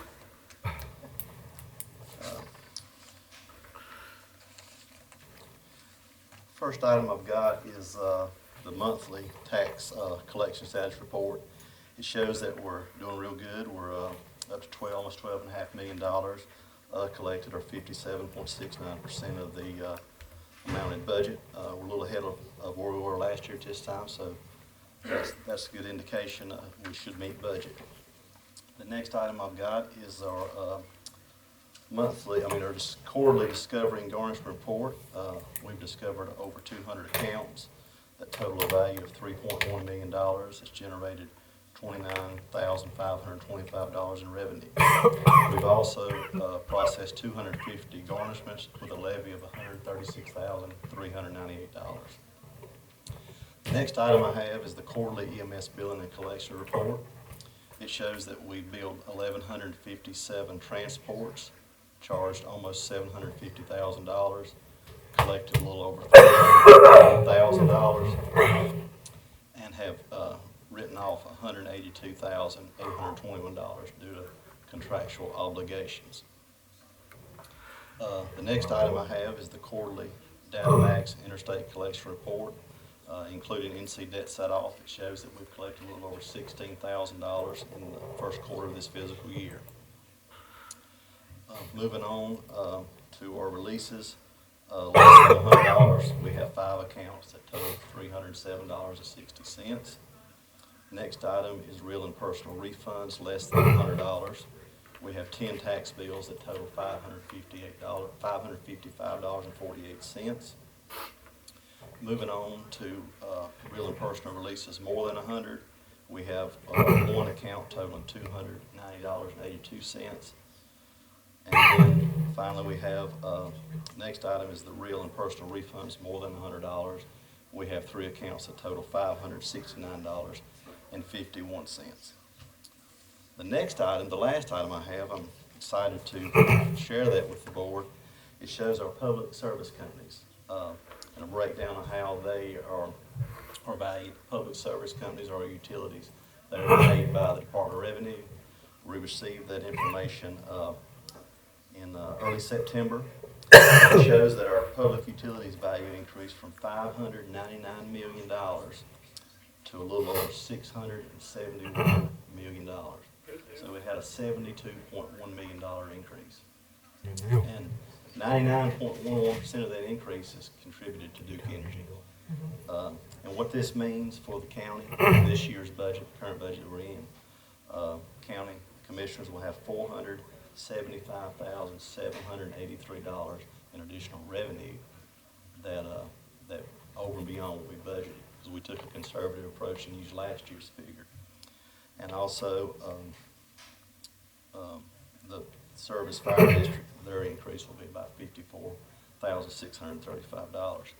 The only thing I'd like to share with the board is when I give the information to Shannon to go out to the board, I had a question for the Department of Revenue. The numbers that they sent in on Windstream didn't look right. That way the values were allocated, and it just didn't go with the patterns of the previous years. I noticed that, and I brought that up to the Department of Revenue, and they done some research, and actually the day that I turned the information in that evening, they come back with the answer.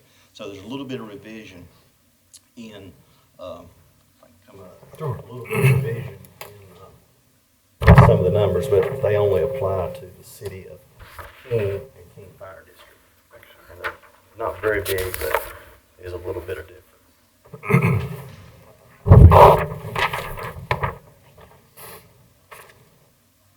Actually, what happened, King Fire was slated in the original to go up about $1,200, and now they're only going to go up around $200. And King City was actually looking at losing about $1,300, but after they made the correction, they're going to go up about $4,100. So, but on the county side, everything was fine. Just that revision, and that was only on Windstream. They just didn't allocate the value correctly.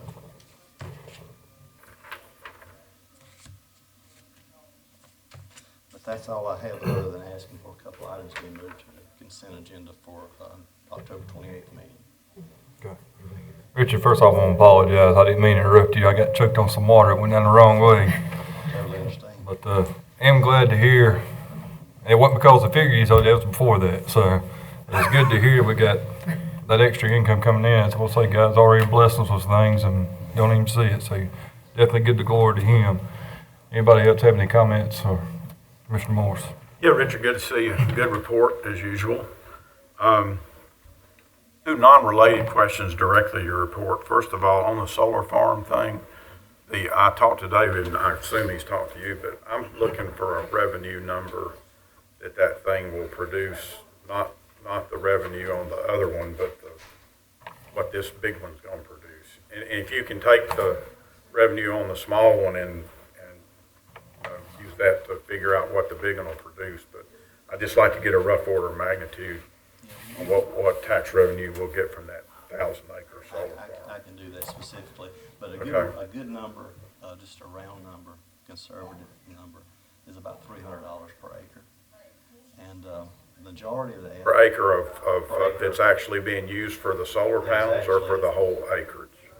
What's actually being used by the panels. And then the other thing is the big part of that is the personal property. But 80% of the property is exempt by statute. And there has been some talking about changing that exemption from 80 to 60, but I don't know where that goes. So if that was to happen, that would increase tremendously. So, but I can get you detailed information, get the board detailed information, and supply that. I don't have any problem doing that. Yeah, that's one of the questions I had in my thing that I'm trying to get answers, so I'm putting it on my blog. The other thing is doing a search, talking about all this sales tax and stuff we were talking talking about, but when you're doing do a little survey sometime down there with the folks about that are complaining, falling over their sword over a penny or two increase in property tax, and ask them which services they would like for us to eliminate. I can tell you the answer you're going to get, none, just for the record. But otherwise, that's all I have. It's an excellent report as usual. So. Thank you, sir. Commissioner Walker? I'm afraid to ask them. It might say the Board of Commissioners. And what do we do? Lord of mercy, that might be the best thing to ever happen in the county. Richard, this is interesting how they do Duke Power. That thing bounces around some. The latest thing, and I think our manager, county manager, shared this with us, is natural gas is on its way to Duke Power, and that may have some impact as far as the coal reserves they have on hand. Is that a factor yet, or is it still pending? Still pending. Next year, that could be a potential factor, because I think at the end of this year, they may be going to bring one generating plant online, and then end of next year, bring the second one. And I asked the question why the value of Duke went up so much, and they didn't give me specifics, but they said it could be some of the CIP construction in progress going on. And it also could be that there was another plant in the county that come online, I mean, not in the county, the state, that come online, and the old plant was still operating too, and then that could contribute to the increase. But as far as the natural gas, Rutherford County went through this similar process a few years ago, and their value went from $430 million to $421 million. So they were expecting a tremendous decrease, but they really only got about a 2% decrease. That's interesting, because I was afraid that we would take a pretty significant hit when that change actually happened.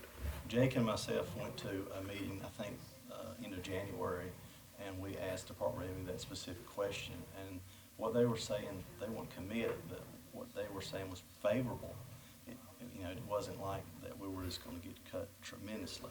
They really didn't think that, but Jake and myself asked that question.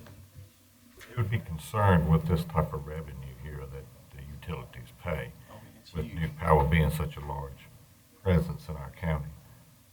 So it will, the takeover of natural gas will affect the value of Duke Power, because then they will cut back on the actual coal supply that's needed there.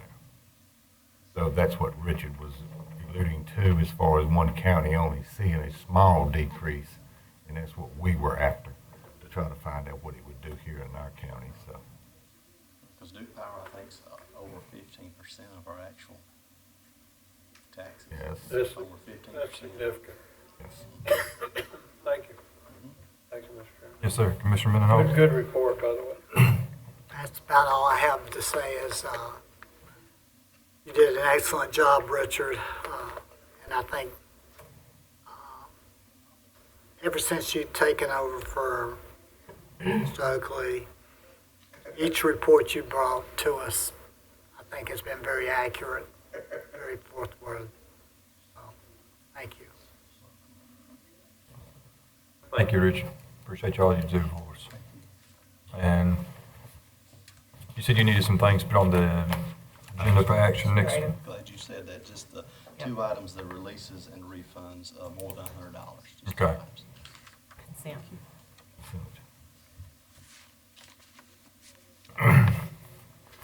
Okay, we'll move on to our That consent agenda next meeting. yes, consent, yeah. Last item, allowing the county employees to use county ID for voter ID.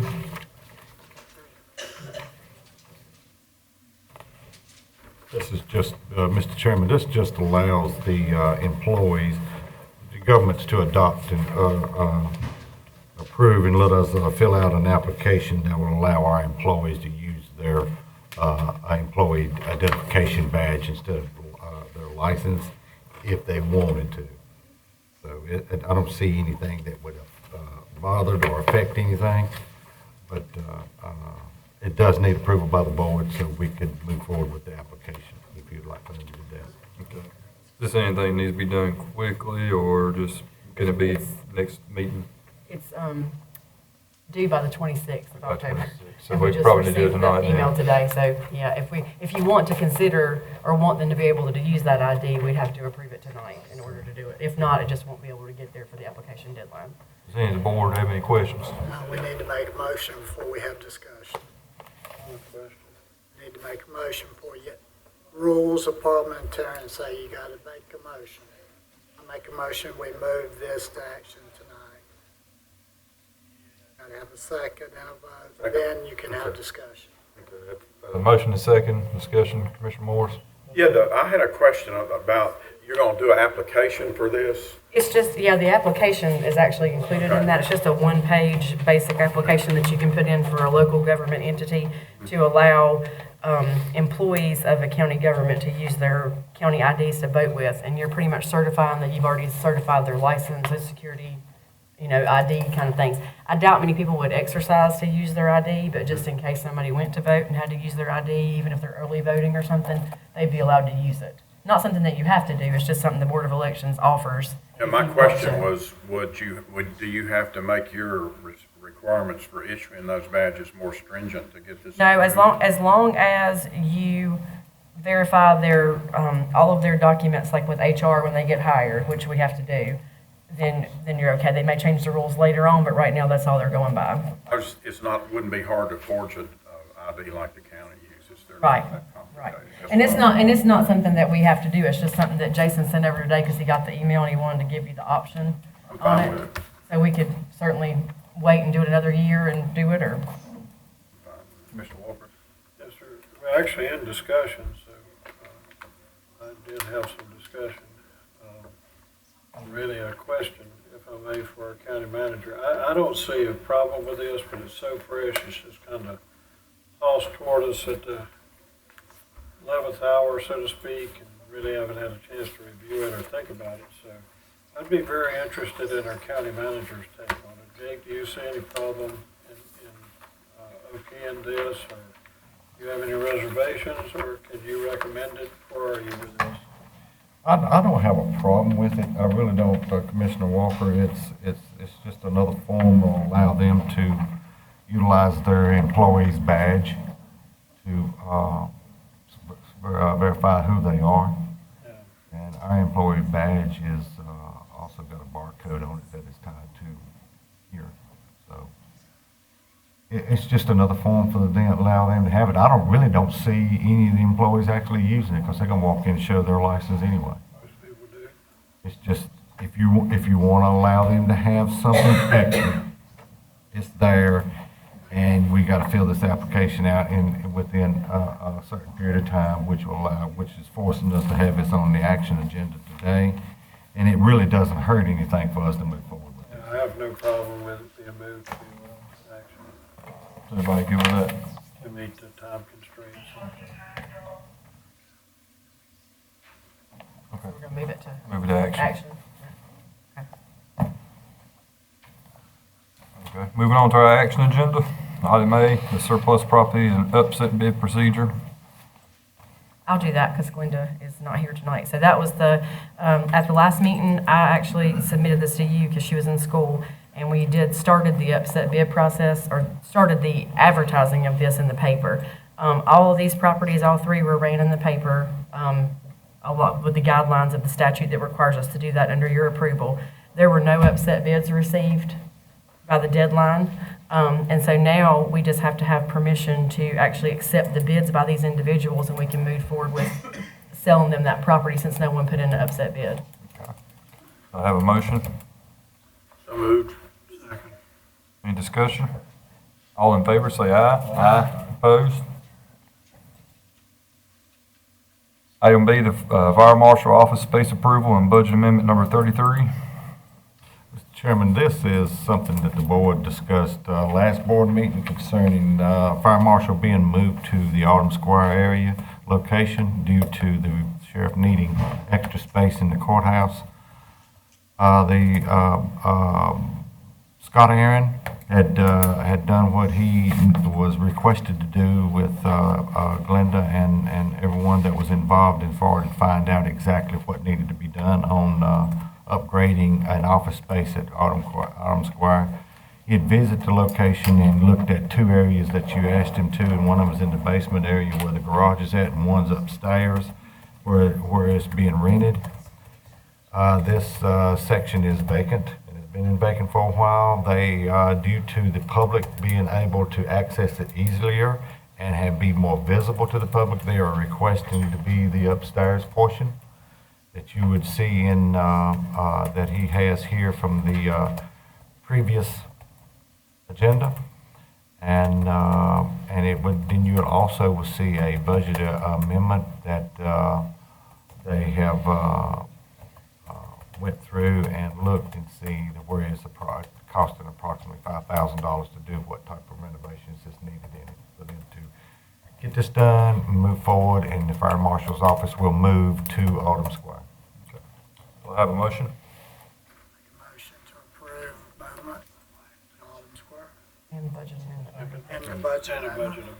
amendment. Second. Any discussion? All in favor, say aye. Aye. Opposed? And last item, allowing the county IDs, employees use their county IDs to vote. Do I have a motion on that? Motion to approve allowing our county employees to use their IDs. Motion second, any discussion?